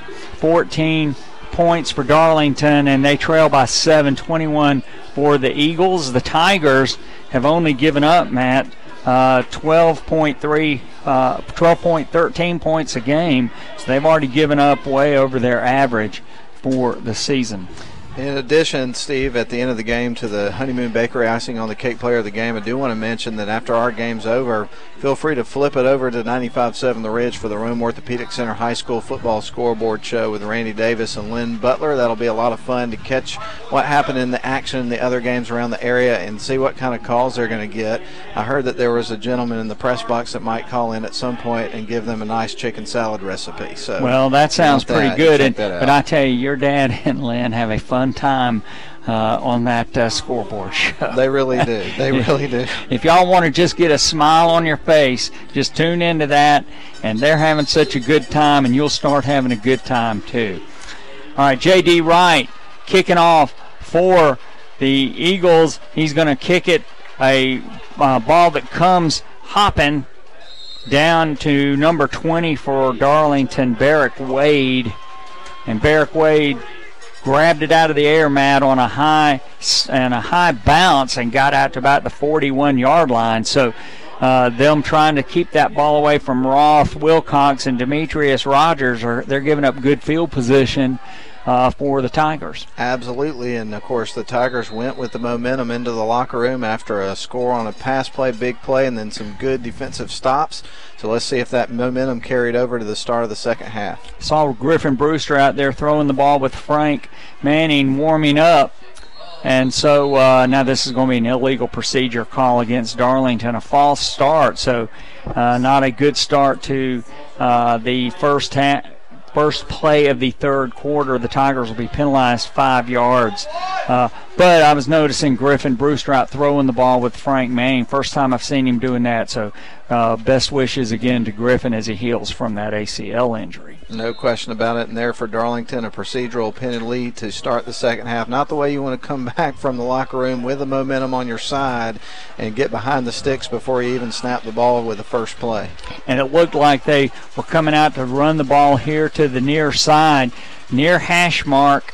And here we go. It's going to be a fake to Colin Rogers. Frank Manning hits Cam Watson on a nice rollout pass on the far side. Cam Watson takes it out to midfield, so the Tigers get the penalty back and about 9 more. Well executed play. That's the second pass play by Darlington, the one at the end of the first half, and then that one that was executed to perfection. And Frank Manning on that play looked really comfortable throwing the ball, so we may see more of that in the second half. All right, 2nd down and 1 at midfield on the far hash mark. 2 wideouts to this side, hand off to Colin Rogers. And Matt, he just stuck his arm down and pushed the defender back, and he got the first down at the 48.5-yard line of the Eagles. And obviously your goal is to win the game, but, you know, when you're going throughout the season, you're preparing yourself for the playoffs as well. And when you get to some of those tougher teams, Darlington is going to have to be able to put the ball in the air and have some diversity on offense. So let's see what they do here. Brett McDermott in for Colin Rogers, wide out to either side, man in motion, right to left. I think Darlington moved again, and I think that was one of the linemen moved his arm. And that's going to be another penalty against Darlington. So it's going to be 1st and 15. Well, we got an unusual situation in terms of our programming this weekend. Typically on both of our stations we have college football on Saturdays. Georgia Tech played yesterday, beat Virginia Tech, and Alabama's off this weekend, so we have no college football on the airwaves this weekend. Well, you may just have to go over there and talk for 3 hours about football. We'll let CBS Sports Radio Network handle that tomorrow. I'm taking the day off. I'm going to hang out and eat breakfast at Honeymoon Bakery, go for a run, and then just chill out and watch the Georgia-Florida game tomorrow. Sounds like a good plan. Single setback, Colin Rogers. Fake by Frank Manning, rolling to his right, got pressure on him, and he's going to throw the ball. Let's see, that's going to be incomplete. Tommy Atha was the intended receiver. And so 2nd down and 15 for the Darlington Tigers. This is a huge drive. The Darlington Tigers trail by 7, and as much trouble as we've had stopping the Eagles, we need to take this ball down and score a touchdown. Definitely do, and of course there's been some penalties on this drive, and now we got an incomplete pass. They need to come up with a big play here on 15? Yes, 2nd down and 15. The line to reach is the 38.5-yard line. Manning comes up under center. Darlington has another false start. This is by Tate Ratledge, and that's his 2nd false start of the half. Wow. Very tough. Something's going on that the linemen are not getting something. I'm not sure what it is, because that's the 3rd false start in the first 1.5 minutes of the second half. Not the start to the half that the Darlington Tigers were looking for. A lot of penalties riddling this particular drive. Now they got a 2nd and 20. All right, 2nd down and 20. The ball at the 41-yard line of Darlington. Somebody's got to make a play here. The Eagles bringing extra pressure up. Hand off to Demetrius Rogers. Demetrius Rogers gets almost to midfield. So now that's a gain of 9. It's going to be a manageable 3rd down. It's better than 3rd and 20, but it's going to be 3rd down and about 11.5. Let's see where they mark it. 3rd and 12. And I tell you, it was a good run by Demetrius Rogers, but he comes up gimpy, and he's going to have to come off the field. He's really favoring, it looks like, his left ankle perhaps. All right, Colin Rogers comes back in. So thus far the second half has not been kind to the Darlington Tigers. And men coming on and off the field right now. They're getting the play. 9 seconds on the play clock. Frank Manning, he's going to roll to his right, looking downfield. He's got a man open. If he throws the ball, he's going to run the ball forward, and he's going to be dropped after a gain of about 4 or 5 yards. And, Matt, I was watching the men downfield. I did not see what happened. I don't know if he had pressure on him, but he tried to run for the first down, and he's going to be short by about 8 yards, and Tate Ratledge will come in. Not exactly what the Tigers needed to start the second half. And to be honest with you, Steve, they looked lost on that drive. They just could not figure out, where guys needed to be, and just could not get anything going. And I don't know what was going on. There's some communication issues on that drive. I don't think Darlington has enough men on the field. Ball is snapped. Tate Ratledge finally picks it up. I don't know what in the world is going on. Holy cow. Holy cow. It looked like Darlington didn't have enough men on the field. The ball got snapped past Tate. He was looking downfield. He picked it up and kicked it. But good grief. There's just 10 out there now. Yeah, they still don't have 11. Holy Toledo. Wow. I have to tell you, I've been watching Darlington football for 27 years, and I don't think I've ever seen a sequence like we just observed here in the first 3 minutes of this quarter. Yeah, it was very bizarre. We saw a lot of penalties, and just there on that situation, like you mentioned, it looked like they didn't have enough men on the field. The ball was snapped, and Tate Ratledge was looking off to the sidelines. It went behind him. He picked it up. He got the kickoff, but you're right, what a strange sequence of events there. Wow. Yeah, like I said, in 27 years, I don't think I've ever seen a sequence of plays by a Darlington team where everybody looked just absolutely confused, and 3 false starts in that sequence of offensive plays. Now the Tigers have to come out and play some defense. Gosh, and particularly in a situation where you had such a big momentum shift before you went to the locker room at halftime by scoring and then coming up with a great defensive stop. It was very surprising that things got off to the kind of start they did to start our second half. All right, Tate Ratledge saved the Tigers by getting that ball out of there, and it's going to be a 1st down and 10 at the 28-yard line for the Eagles. Hand off to the fullback, and he's across the 30, short yardage gain. But boy, Matt, that was strange. Now you got to have defenders who step up, and and get themselves some energy. Absolutely, and like you say, Tate Ratledge was really the hero of that situation, because how he got that ball and then got it off and got it on the part of the field that he did was really just a miracle. I mean, to be able to get it down to the 28 like he did on that disastrous sequence is pretty unreal. 2nd down and 7.5 for the Eagles. Wide out to either side, and they're going to run an option, and Watson gets into the secondary, and he is finally tripped up. And if he doesn't get tripped up, he's got a touchdown. And he just came out on the option, kept it, and he is in Darlington territory. Well, excuse me, he's at the 46-yard line of the Eagles. That was a big play. As you mentioned, the quarterback decided to keep it on the option, and he's got some fast wheels, and anytime you got a quarterback can run the football like that, you really got to account for that. And this time a big hole opened up for him. He saw it, and he took advantage of it. Patrick Shelley, I believe, is the one who saved the touchdown. And this is a big series for both teams. 7:58 to play here in the third quarter. Darlington trailing by 7. Handoff to the fullback, and he just keeps running, breaks tackles. He's in the clear, and now someone rides him down at about the 31-yard line of Darlington.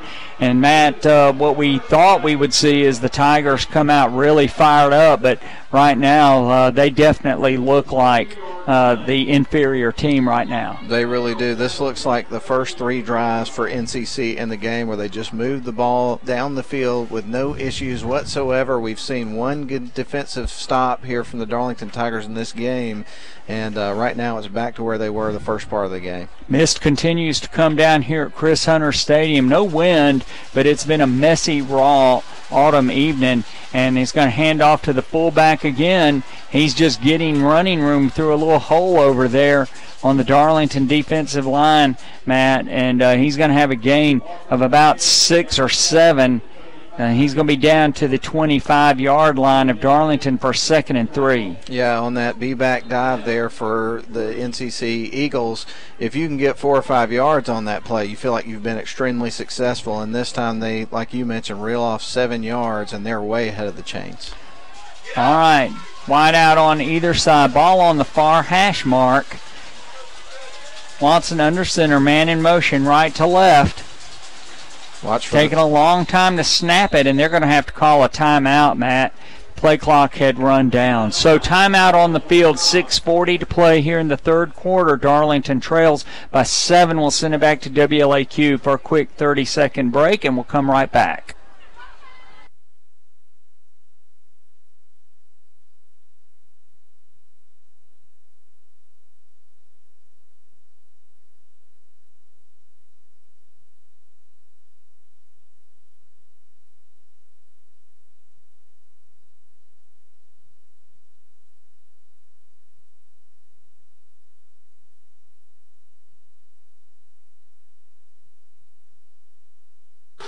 All right, back at Jerry Sharp Field, Chris Hunter Stadium, Darlington trailing by 7. 2nd down and 3, Matt. Ball on the 25-yard line on the far hash mark. And one of those situations where thus far, when they have run that pitch, they've run it to the wide side of the field. Absolutely, and to be honest with you, I wouldn't be surprised to see that on this play. That has been their home run ball tonight. They've scored on it, I believe, all 3 times, and so we may see that again coming up here next. Darlington's got to be ready for that one. All right, Jake Watson, the senior, has played a really, really great football game for the Eagles. Wide out to either side with the A-backs in the slot. Single setback. There was a man who was moving there, and great play by Tommy Atha, who shoots in there on an option play, Matt, and throws Watson for a huge loss of about 7 yards. So now it's going to be 3rd down and 10. Absolutely good job by Tommy Atha recognizing where that play was going. He shot the gap, was able to get to the quarterback right before he started to reach out and toss that ball on the option pitch to one of the A-backs. Very good defense by Darlington on that play. All right, 3rd down and 10. Matt, that might be the play of the game if the Tigers can hold the Eagles here. Single setback. Ball in the middle of the field, man in motion, left or right. They're going to fake it to him. They're going to throw the ball incomplete. And that was a bad throw by Watson. It was intended for number 45, Colt Taylor, the senior, and it was at his feet. And so now 4th down, but Matt, he was open. He was open, and again, that was a kind of a similar pass play that we saw that set up their touchdown drive on the 3rd touchdown drive they had in the game, but just poor execution, not a good throw, and an incomplete pass. It looks like Darlington has themselves a stop here. Well, it's 4th down and 10, and the Eagles are going to go for it. Watson is going to be under center. Single setback is the fullback wide out to either side. Man in motion. He fakes it to him, and he's going to throw the ball downfield. Holy cow, right between 2 people, and it's caught by Taylor. Wow. That is a huge play. It was a huge play, and they went back right to the same play to the same wide receiver, and this time they executed it and got a 1st down. 1st and 10 at the 12-yard line, and the Eagles are in charge right now with 5:44 to play because the Tigers can't stop them. No, definitely not. We talked about it earlier. Darlington, the way they played throughout the year in terms of their offense, we felt like if this was a high-scoring affair where somebody gets to 30 points, that Darlington might not be on the winning end of that, and that's the way it looks right now, but a lot of time to go. All right, single setback, Watson under center. Darlington's linebackers coming up, handoff to the fullback coming in to the line of scrimmage. He gained 1. Little extracurricular stuff going on close to the end zone with Casey Gunn and number 20. That is Sam Everhart. Well, as we mentioned earlier, after seeing North Cobb Christian the last couple of years, to watch the way that this team has matured and the way they run this offense now is quite a remarkable turnaround. I can see why they're 7-1. Yeah, absolutely. And they gave Mount Zion all they could handle. Watson under center, man in motion, left to right. They're going to hand it off on the counter play, and that is going to be a flag out there to a touchdown for Ryan Pruitt. But there's a flag on the play. It is going to be holding against North Cobb Christian. And, Matt, it must have been the end out there because the the referee called it as Pruitt got to that edge over there. Absolutely, and what a big break that is for the Darlington defense, and now they have to take advantage of it and find some way to keep North Cobb Christian from getting in the end zone on this drive. Well, and Darlington's had their chances on here. They allowed the Eagles to convert a 4th and 10. You say allowed, it's not that they deliberately did that, but certainly on a 4th down and 10, the Tigers had their opportunity to get a rollover on downs, and the Eagles were able to convert it. So now the ball's at the 22-yard line, and it is going to be 2nd down. The line to reach for a 1st down is about the 3.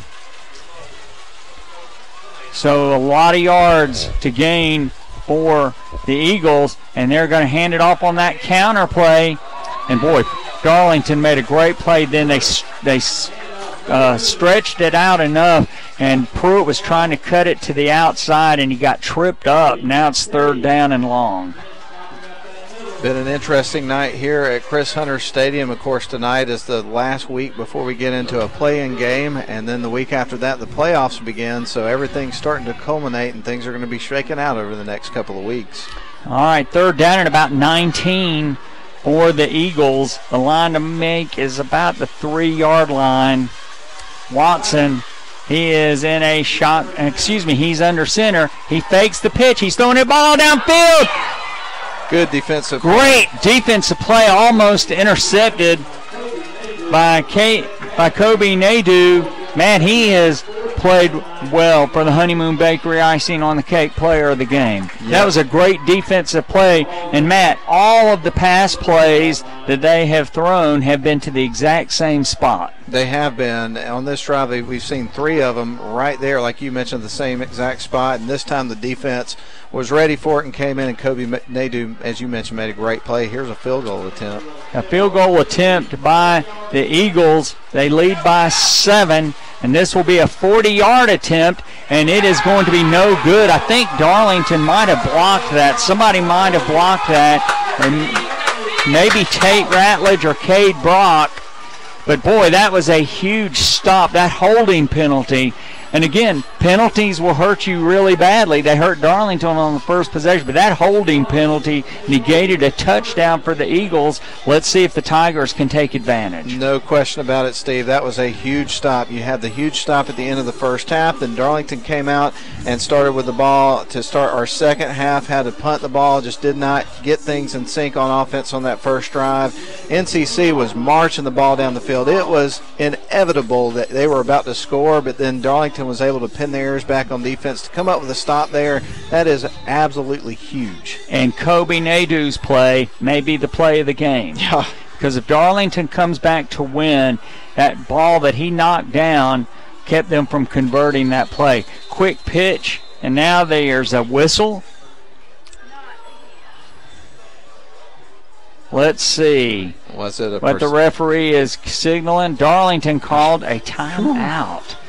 Holy cow. 3:45 to play here in the third quarter. We're sending it back for a 30-second break to WLAQ while heads on the sideline steam. We'll be right back after these messages.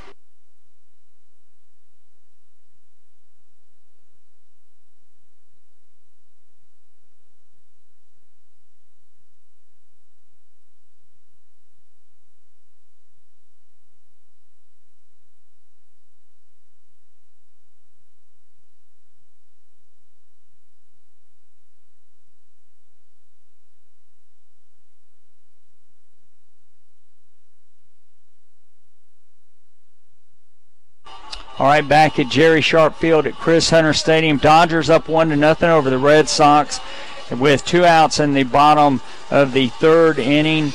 Boston College leads Miami 17-14 in the third quarter, and Minnesota leads Indiana 14-9 in the second quarter. Darlington with Frank Manning under center. Single setback as Colin Rogers, man in motion, right to left, coming to the left side, and Colin Rogers just lowers his shoulder, Matt, and I think he's going to have a couple of yards. Tough running because right now the Eagles are looking for that particular play. Oh, no question. That has definitely been most of the offense that Darlington has had tonight. They've honed in on it. They realize that if they're going to have success in stopping Darlington, that they've got to do a good job on that play and slow down Colin Rogers, and he only got a few yards out of that first down play. 2nd down and 7. This is an important possession for the Tigers. The Tigers have got to get some points out of this possession the way the Eagles are moving the ball. Eagles bringing up extra people. Colin Rogers, 30,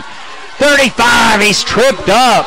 Boy, if he doesn't get tripped up, Matt, by number 66, and that is Alex Sharp, boy, he's got a touchdown, but he zoomed through that hole. Wow. Yeah, I think if you're Darlington, that's most of what you had, so you just got to keep feeding the rock to Mr. Rogers. And he wants to keep that ball coming to him, and the great ones do. The great ones want that ball over and over and over again. 5 yards by Rogers up the middle. Yeah, I'd like to see, what we saw a couple of drives ago when Darlington was able to pick up a touchdown right there at the end of the first half when they ran the ball with Rogers over and over and over again. Finally, they found a guy open and threw it to him and got a big play. Maybe we'll see that here. 2nd and 4 on the 46 pitch to Rogers. Rogers gets hit at the 45 and makes it out to midfield, and right now, I'm sure, Matt, I've said it over and over, he's probably saying, I want the ball, and they're giving it to him, and they're running the same play almost every single time. Well, until they can figure out a way to stop it, I guess that's what you're going to have to do, and that's what's working for Darlington, so as long as it's working, keep going to it. And, you do that. If something's working, you say, hey, see if you can stop it. Right. 1st and 10 for Darlington at the 48-yard line of the Tigers. Manning in a shotgun hands it to Colin Rogers right up the middle, 45. Colin Rogers gets hit. Oh, no, the ball's out. Get on that football. Oh, my goodness. I think the Eagles have it, and they grabbed it and punched that ball out, and now it is at the 30-yard line of the Eagles, and it just flew forward. Oh, goodness. And Rogers is hurt. He's coming out holding his arm. Oh, my goodness. Oh, my goodness. Yeah. two disasters on one play. You had the fumble, turnover to North Cobb Christian. Then your best player, the guy that you're relying on in this game to get the ball down the field, comes up, and he has got an injury. He's being looked at on the sidelines. Yeah, his left arm, he is holding that arm. Boy, we hope that it's just a stinger on the elbow. All right, now the Tigers, somebody's got to step up on defense because the Eagles up by 7 with 2:02 to play in the third quarter and the ball. Darlington, 3 down linemen bringing up extra people, man in motion, left to right, handoff to the fullback, and Matt, he gets 2, maybe 3. Darlington stopping that play right now. Let's hope the Tigers can keep doing it. And you got Jacob Daniel at left tackle. Tate Ratledge, they're moving him around to different places, but he's at the nose guard position right now. And I think that's Cade Brock over there on the right tackle side. So Jacob Daniel, Tate Ratledge, Cade Brock across the line, Rhett McDermott coming up, Dawson Williams coming up at the linebacker spots. Wideouts to either side. Hand off to the fullback. Fake to the fullback. The quarterback gets creamed just before he pitches the ball. And the running back, the A-back, is out to about the 40-yard line. Let's see where they put it, Matt. 41. It's going to be third down and short. And that's that triple option pitch out to the outside. You've got so much you got to account for. You got to account for the B-back coming up the middle. You got to account for the quarterback. He could run it. And you got to account for the pitch man rolling out to the left. What a dangerous play that is. Yeah, and I don't know who it was that tackled him. They're bringing in the chains, but he crushed Watson right before he pitched the ball, or as he was pitching it. And I tell you, the execution again for this North Cobb Christian team tonight has just been unbelievable. All right, and he did get a first down, so it's going to be 1st and 10 for the Eagles at their own 41-yard line. And, oh, my goodness, what a turn of events. Colin Rogers is walking up and down the sideline. He's not holding his arm right now. Hopefully he's shaking his arm. Hopefully it was just a stinger there. But the Tigers, somebody on defense has to step up because right now the Eagles are moving the ball, Matt, and they're just running the play clock down. They really are, and this is the point of the game, and it's what we've seen throughout the night of them just ball control offense. All right, and here is a flag. It's going to be a false start against the Eagles. So that'll move the ball back 5 yards. And if you're Darlington, this is where you have to take advantage of their mistakes. Absolutely do. Of course, the reason the Eagles have the ball right now is because Darlington was marching the ball down the field, fumbled, and now NCC has the ball. The defense is being asked a lot, but they have got to deliver if Darlington's going to have a shot in this game. It's a one-score game, but it feels more lopsided than that in some ways. Yeah, absolutely, because the Eagles have moved the ball almost at will tonight. And on third and long plays, the Darlington defense has given up those first downs, and it's going to be a fake pitch to Watson. Watson's under pressure! Sack! Fake the pitch, drop back the pass, and Cam Watson comes in and makes a huge play and sacks Jake Watson. Yeah, another big play there for the defense. Hopefully this will give them a little bit of spark here, and I think we're going to have the end of the third quarter. Yeah, that's the end of the third quarter. 21-14 is the score. We're going to send it back to WLAQ for a 30-second break. Do not go away. We may have a fantastic finish here.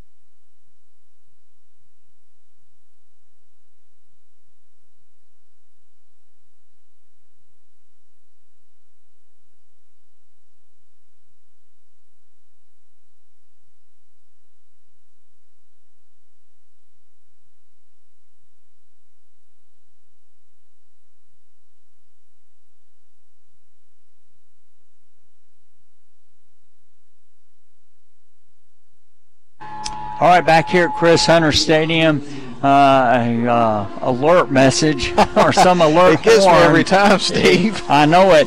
Out here at Chris Hunter Stadium, Matt, look, the wind has really picked up. This is the first time all season that the flag on the flagpole has been extended fully. And so the wind has picked up, still misting. Second down and 22 for the Eagles. Matt, now they have gone in to this spread kind of polecat. There's men everywhere. There's only 3 interior linemen where interior linemen go. Watson, he is going to throw it out here on a quick bubble screen, incomplete. Ball was intended for number 6, Timothy Walker, and now it's going to be third down and long for North Cobb Christian. Yeah, one of the most interesting formations I've ever seen, and they did this in the game last year against Darlington, ran it most of the game. We rarely ever saw the base triple option formation in that game. It's just wild. I don't know if I've ever seen another team do that. Yeah, they have a center and the 2 guards, but the tackles are lined up. Matt, they're over on the far side in front of a receiver, actually with 2 receivers over there and a wide out to this side. And Watson's in a shotgun formation. Darlington dropping men back. Watson has Tate Ratledge. Jordan Tate Ratledge lets go of him, and he's going to throw the ball. Oh, my goodness, tackle him! Oh, my goodness, off the hands of a Darlington defender, right into the hands of number 2. I guess that's Reese Ballard. It'll be short of the first down by about 4.5 yards. But, wow, that was almost a disaster. What a great lucky play for the Eagles, and they're going for it looks like.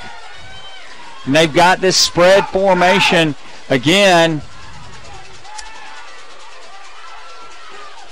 Watson in a shotgun, 3 wide outs. Oh, he's going to quick kick it, and that ball's going to hit the ground, and it's going to roll inside the Darlington 15.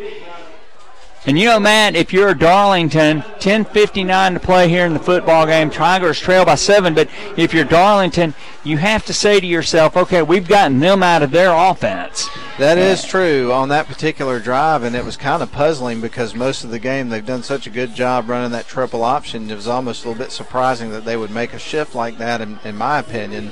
But to be able to get out of that situation and pin Darlington back as far as they did, as much as they've controlled the game on offense, I mean, I think that's a positive for North Cobb Christian right there. All right, 1st and 10 for Darlington at their own 11. Colin Rogers back in. And, Matt, I bet he's mad. I think he might be. You know, this is one of those situations where I would suspect he is really mad. Frank Manning hands the ball to Colin Rogers. Colin Rogers takes it out across the 15 out to the 16. And, you know, Jim Taylor was one of those people that would actually run at defenders to knock them down. And he said, you know, I want the defenders to respect me. And I see Colin the same way, you know, that fire in him when he has an opportunity to run the football, that I'm going to punish the defender as much as they're going to punish me. He's on a mission. He is definitely not a young man that shies away from the contact. Quick pitch to Colin Rogers off the left side, and he is going to be swamped over there on the far sideline. Matt, let's see where they mark it. The Tigers will have a 3rd down and about 3. And this is going to be a big play for the Darlington Tigers. The ball is at the 19-yard line. The line to make is close to the 22. And the Tigers have to convert this. You just got to convert. You've got to score points. You're trailing by 7. Frank Manning, quick pitch to Colin Rogers. Man shoots the gap, can't bring him down, and he is going to be tackled short of the first down marker by about a yard. And he actually shrugged off a tackler who shot in there, Matt. Yeah, it looked like the play was going to be stopped immediately, but an extra effort there by Colin Rogers sets up a 4th down very short here. Yeah, let's see what Darlington does. They may feel like they're in 4-down territory, even though they are where they are on the field right now, just because of this ball control offense that you get from NCC, but it does look like they may. Well, they're going to go for it. Yeah, this is one of those situations.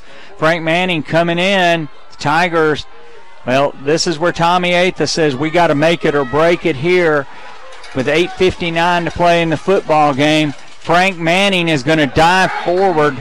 Matt, I don't know if he got it. He dove forward. Let's see where they mark it. And the referee has not come up yet. He got it. He got it. Wow. Oh. Wow, he didn't get it by much, but you don't have to get it by much. You just have to get it. We were all holding our breath for a second, though, weren't we? We were, and we finally saw the referee say, move the chains. Manning in a shotgun. The Eagles bringing up extra people. Colin Rogers shakes off a tackle, and he is going to be tackled after a gain maybe of about 1. But right now, the Eagles are just bringing people up on that pitch. And this was to the near side of the field, the short side. But Darlington has had much more success running it off to the left. Absolutely they have, but they have got to find a way to have some more depth in terms of their offense and some different plays that they can run because... Gain of 2. Frank Manning's looking over to the sideline. 8:10 to play in the football game. The Tigers have to score a touchdown. Changing the play, under center. Dawson Williams goes in motion. Pitch to Colin Rogers, trying to cut it up inside and drop the ball again.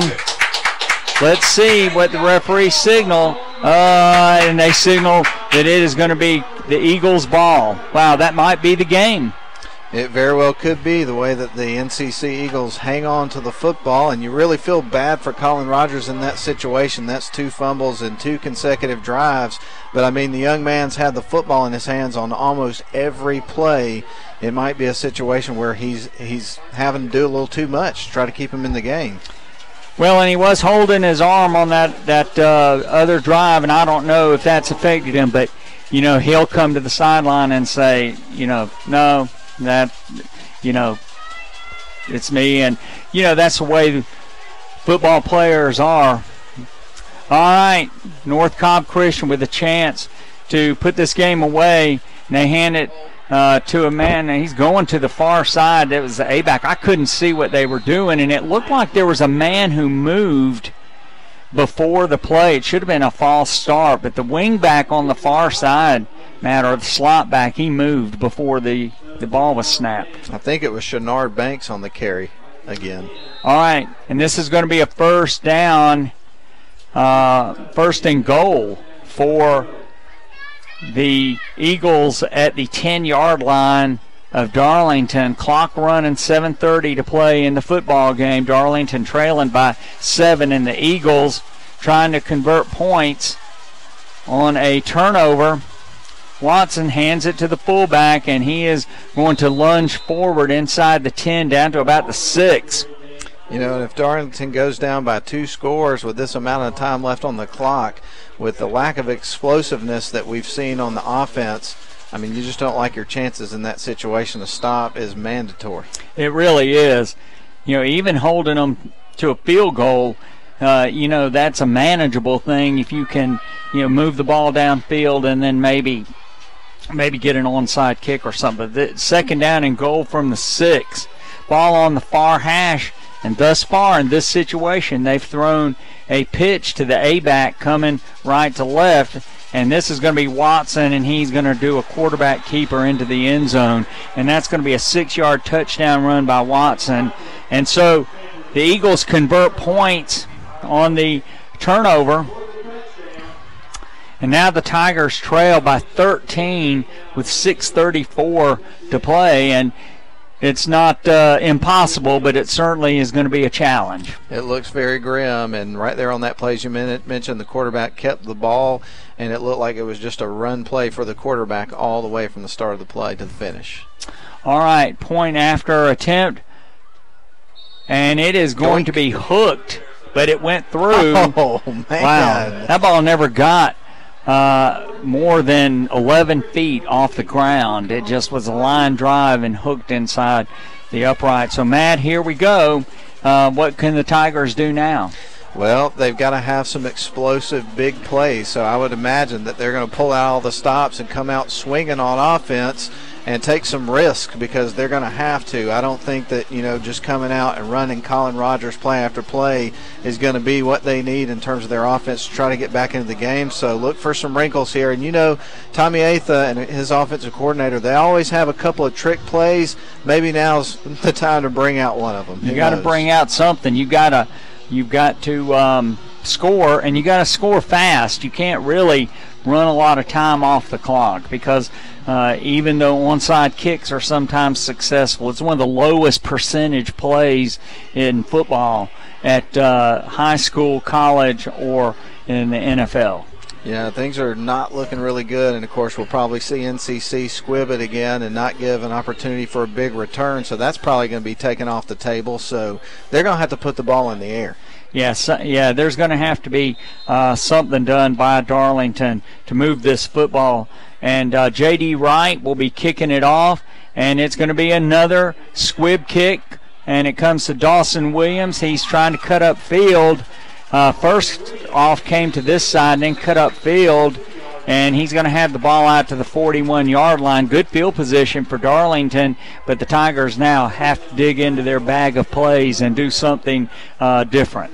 Absolutely, and as we've talked about, throughout the year, that has definitely been their Achilles heel. The reason why they've been able to win so many games is been because they've played such good defense throughout the year that if they could get out there in most games and find a way to muster up 20 points or so, they'd be able to have a shot to win. But we're edging towards 30 points, and we said, hey, if Darlington's got to score 30 points, it's going to be a tough night. So let's see if they can prove us wrong here. 28-14.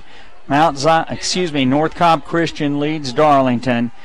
Mount Zion scored 28 points too, and it's going to be a handoff to Cam Watson coming to the near side, and nobody was fooled by that. He got maybe 1 yard, and it's going to be second down and 9. Trying to mix it up. We hadn't seen a lot of plays coming that way with Cam or Roth Wilcox, so trying to get some different guys involved, but there really wasn't anything there. All right, ball's at the 43-yard line. The referee has set it. The Tigers trailing by 2 scores halfway through the fourth quarter. Extra men up by the Eagles. Frank Manning fakes it to Colin Rogers. He's rolling out to his right, overthrows his intended receiver, Cam Watson, who was open on the play, and I'm sure that Frank would love to have that one back. Absolutely, but he's lucky it didn't get intercepted because the defender was coming in, and he dove for it, almost picked it off, and ladies and gentlemen, that would have sealed the deal right there. Third down. And about 9 for Darlington. The line to make is the 48-yard line of the Eagles. And Frank Manning in a shotgun, 2 wide outs to either side. He's going to throw the ball quickly to Barrick Wade on a bubble screen. And, boy, they had that covered very, very, very quickly. And a big, big play by number 50, Chandler Toller. And now Darlington's going to have a fourth down and about 6. Line to makes the 48 of the Eagles, and you have nothing left now. You've got to make this. You absolutely have to make this. So let's see what they dial up here on 4th down and 6. All right, Frank Manning in a shotgun, 2 wide outs to either side. He's looking downfield. Had pressure on him, and he throws past his intended receiver out of bounds, and the Tigers will turn the ball over on downs. Well, now the NCC is going to come out, and don't expect anything tricky here. I would imagine they're just going to line up in that base triple option, formation and come out and run the ball. A lot of B-back dives and whatnot here on this drive to try to eat the clock. And the way they play, Steve, I mean, they could take the last of the 5 minutes off here with this one drive. Oh, yeah, absolutely. Both teams have 2 timeouts left, and North Cobb Christian Eagles are in the driver's seat tonight. Converted points after a turnover, and just went up by 14 just a few moments ago. The Tigers did not get any first downs after that, had a 1st and 10 at their 42. Watson under center, quick pitch out to the or left to right, and that shot Darlington, and that's going to be a long touchdown run by North Cobb Christian. And, Matt, that was number 33, Sharnard Banks. Well, Sharnard Banks. You know, that was one of those situations where another home run ball on a tall sweep probably should have been able to stop that play as many times as they've seen it, but couldn't. And just Darlington looks deflated right now, Steve. Yeah, again to the wide side of the field. But I didn't expect that. I expected them just to run a base. I did too. You know, you're up. Why would you take a chance to pitch the ball? But they did, and this is going to be a good extra point by Henley. So Darlington now trails 35-14, 4:57 to play in the football game. We'll send it back to WLAQ for a quick 30-second break, and we'll be right back.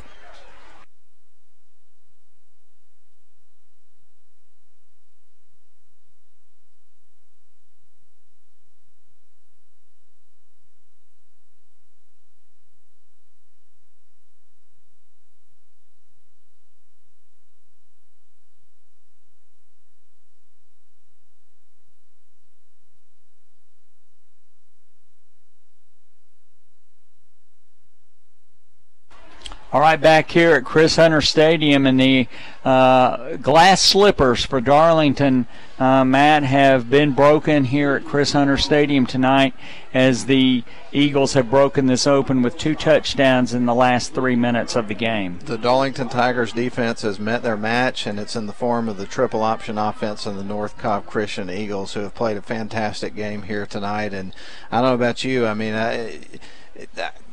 it's not been a lot of fun to watch if you're a Darlington fan, but they have executed the triple option almost to perfection. It's been fun to watch that part of it. J.D. Wright with another squib kick comes to an up man on the far sideline. He is knocked out of bounds.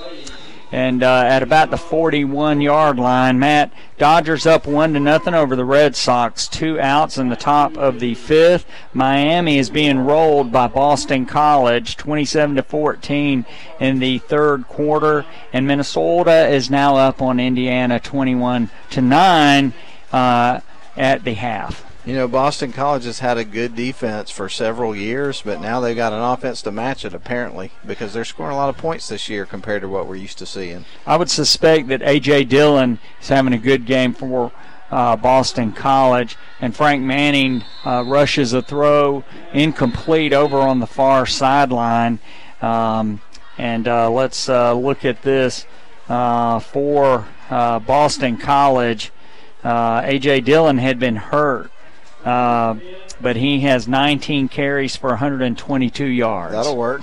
So they are rolling Mark Richt and Miami up at Chestnut Hill up in Boston. And Miami's problem is they've got a good defense, but, boy, their offense is not very good at all. Frank Manning is going to throw the ball incomplete, intended for Carson Swiger over here. So it'll be 3rd and 10 for Darlington. 4:42 to play in the football game. Tigers need to reach the 48-yard line of the Eagles. Yes, they do, and, of course, you don't want to give the ball back here to North Cobb Christian the way they're moving the ball. Obviously, it looks like this game is in pocket, but you don't want to look up in the scoreboard and see it lighten up anymore if you're the Darlington Tigers. No, you really don't, and the Tigers came out trailing by 7 here in the second half, but that first minute and a half, the Darlington offense was just discombobulated. And the Tigers couldn't do anything. Frank Manning looking to his left. He avoids a tackle. He's running to the football. He is flush from the pocket, and he's going to cross midfield, and he's going to get to the 49-yard line of the Eagles. And, Matt, that time Frank just made a great play and made something out of nothing. He really did, and he set up a 4th down and short, so maybe the Tigers can keep this drive going and have some positive things happen as they get ready to close out this game and get ready for play-in action coming up next weekend here at Chris Hunter, isn't it? It is at Chris Hunter Stadium, and Frank Manning on a quarterback keeper gets the first down, and he's inside the 45-yard line down to the 43-yard line of the Eagles. So the Tigers move the chains with 4:01 to play here in the football game. Tigers trailing by 21, though, late in the 4th quarter. So the Tigers, by losing to North Cobb Christian, will fall to 3rd in the Region 6A a sub-region. Manning looking downfield. Incomplete. Led Barrick Wade too much on a post pattern, Matt. And it'll be 2nd down and 10. Definitely, and it looked like we were going to see Barrett Wade bust wide open, and that could have been a big play right there, but the execution wasn't there, and it's going to bring up a 2nd down and long as another train goes by. Yep, yeah, I hear the train a-coming. It's rolling round the bend. 2nd down and 10 for Darlington at the 43-yard line. Frank Manning gets flush from the pocket, rolling to his left, complete on a nice throw to the sideline to a man I didn't see who that was that caught that. That is Roth Wilcox. So, yeah, now I can see his number from here. Roth Wilcox on his first catch of the night, I think. I don't remember him having another catch. 1st and 10 for Darlington at the 30. If you don't remember it, I certainly don't remember it. All right, Manning in a shotgun formation, 3 wide outs to this side, 1 to the far side. He's rolling to his right. He's going to throw the ball. Intercepted, but incomplete. Intercepted out of bounds. Didn't get the ball far enough. And so 3:31 to play in the football game. And the Honeymoon Bakery icing on the cake player of the game coming up after the game. We're going to have to get our committee together and have a discussion about that one, I think. Yeah, been a lot of plays and players that have done different things, so we'll see what we can do to award that. Boy, Kobe Nadeau made a great defensive play. It could have been the key to the game. Frank Manning looking downfield. He throws the ball complete. And I think that's Roth Wilcox again over there. He's tackled at the 17, so it's going to be a 1st and 10 for Darlington at the 17-yard line of the Eagles. Glad you're with us tonight on WLAQ AM 1410. More Darlington football coming up next Friday night. We'll be glad to have you with us. The Eagles have extra people coming up, and I don't know if Darlington moved or if they were offside. The Tigers have another false start. This is at least the 4th false start of the half. Yeah, I mean, I think the only way you can describe the way that the offense has gone in this second half in particular is nearly shambles. It has been a bad situation. Yeah, Colin Rogers had some great runs that looked like the Tigers might be able to take the ball down and tie it up. And then a couple of turnovers really hurt the Tigers, and the last turnover was converted into points by the Eagles to break the game open. It's just been one of those nights where the ball has not bounced the Tigers' way, and you've seen a situation with North Cobb Christian. They haven't been totally flawless, but they've executed their offense very well and been very effective. All right, Manning back in a shotgun. He's got pressure, and he is going to be flushed from the pocket. He's going to gain about 3. And, Matt, have you gotten another score on that Fellowship Christian game? And we will talk to you about that. If they beat Whitfield Academy tonight, then I believe Whitfield Academy will be up here. Well, they've got a good one going on. Complete over to Roth Wilcox on the far sideline, and the referee said he didn't get knocked out of bounds, although he landed out of bounds.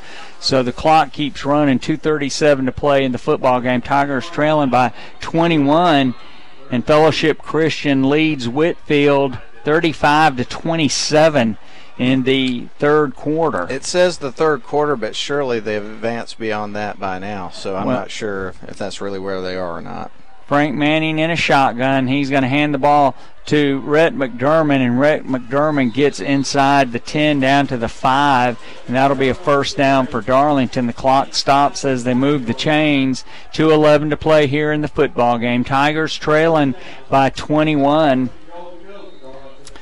against the North Cobb Christian Eagles, and the Eagles, with this win, Frank Manning, he looks like he's going to try to throw the ball, and he tries to run it into the end zone, and he's tackled short of the goal line, so it'll be 2nd and goal from the 2.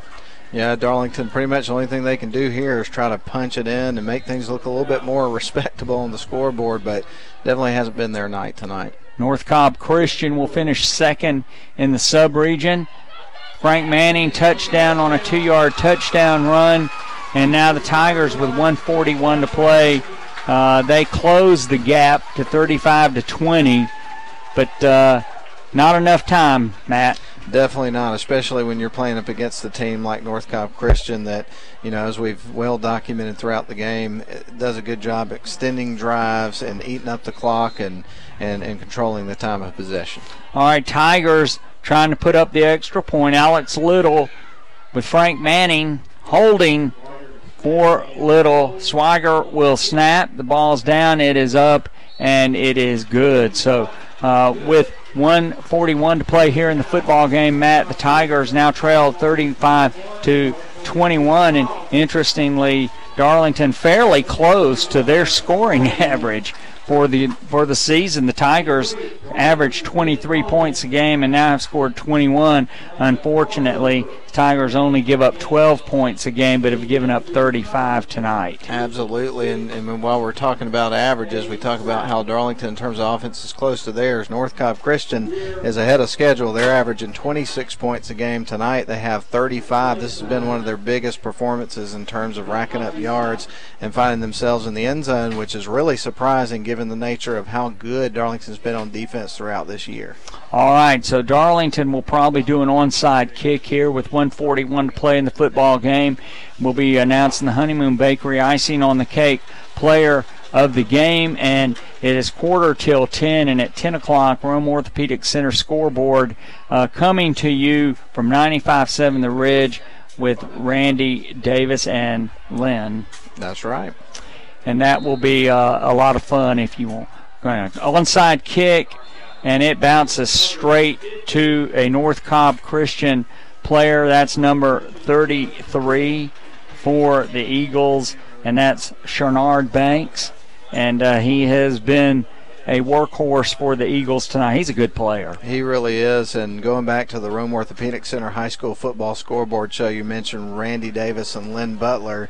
Depending on the night and how things progress, sometimes they shift over to their alter egos, the Big Kahuna and Lenny B, and that's when things get really wild. I will tell you, I've heard some nights in there, and I thought, boy, those guys are taking something. It is just really funny. All right, Watson with a quick pitch to Banks on a speed sweep over there, a rocket sweep. Really shocked, Matt, that they're doing that. They're pitching the ball. They've got a 14-point lead inside a minute and a half, and I thought that, you're just going to run the ball, run the clock out. Why would you take a chance with a bad pitch? You'd totally expect a few B-back dives, 3 or 4 yards, try to get a first down, run the rest of the clock out. I don't know. I was surprised they did on the last drive and really surprised doing it here. Yeah. Talk to Bobby Petrino about doing something besides just running the football with a lead and a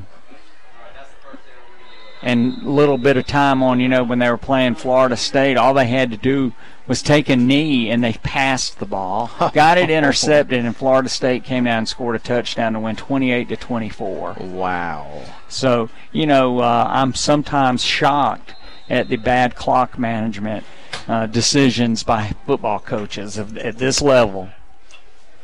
Certainly at the college level, Mario Cristobal at Oregon did the exact same thing, and they lost to Stanford. Instead of taking a knee and running the clock down, ran the ball and fumbled it. Yeah, I think when you're making millions of dollars to make those decisions, that it's a lot easier for people to question it for sure. Yeah. Wow. Well, especially too when you're on national TV, and did I just see that North Cobb Christian took a timeout?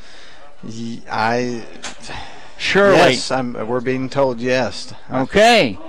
Well, now again, I'm up here stunned. Okay. It was all right. Darlington called the timeout. The ref signaled North Cobb Christian, we're being told, but North Cobb Christian didn't actually do it. Yeah. But now North Cobb Christian looks like they're actually going to take a knee, which I was shocked that they weren't doing that anyway. All right, 38 seconds to play in the football game. All right, now we're told it was North Cobb Christian. Okay, someone took a timeout with 38 seconds left, and it strains credulity that anybody would do such a thing at this point of the football game. It's not Halloween yet. That's next week. Yes. And we're not at Gordon Lee, where strange things always happen. North Cobb Christian will have to snap the ball one more time, in which they will. They'll take a knee, and that'll be the last play of the football game. So the Eagles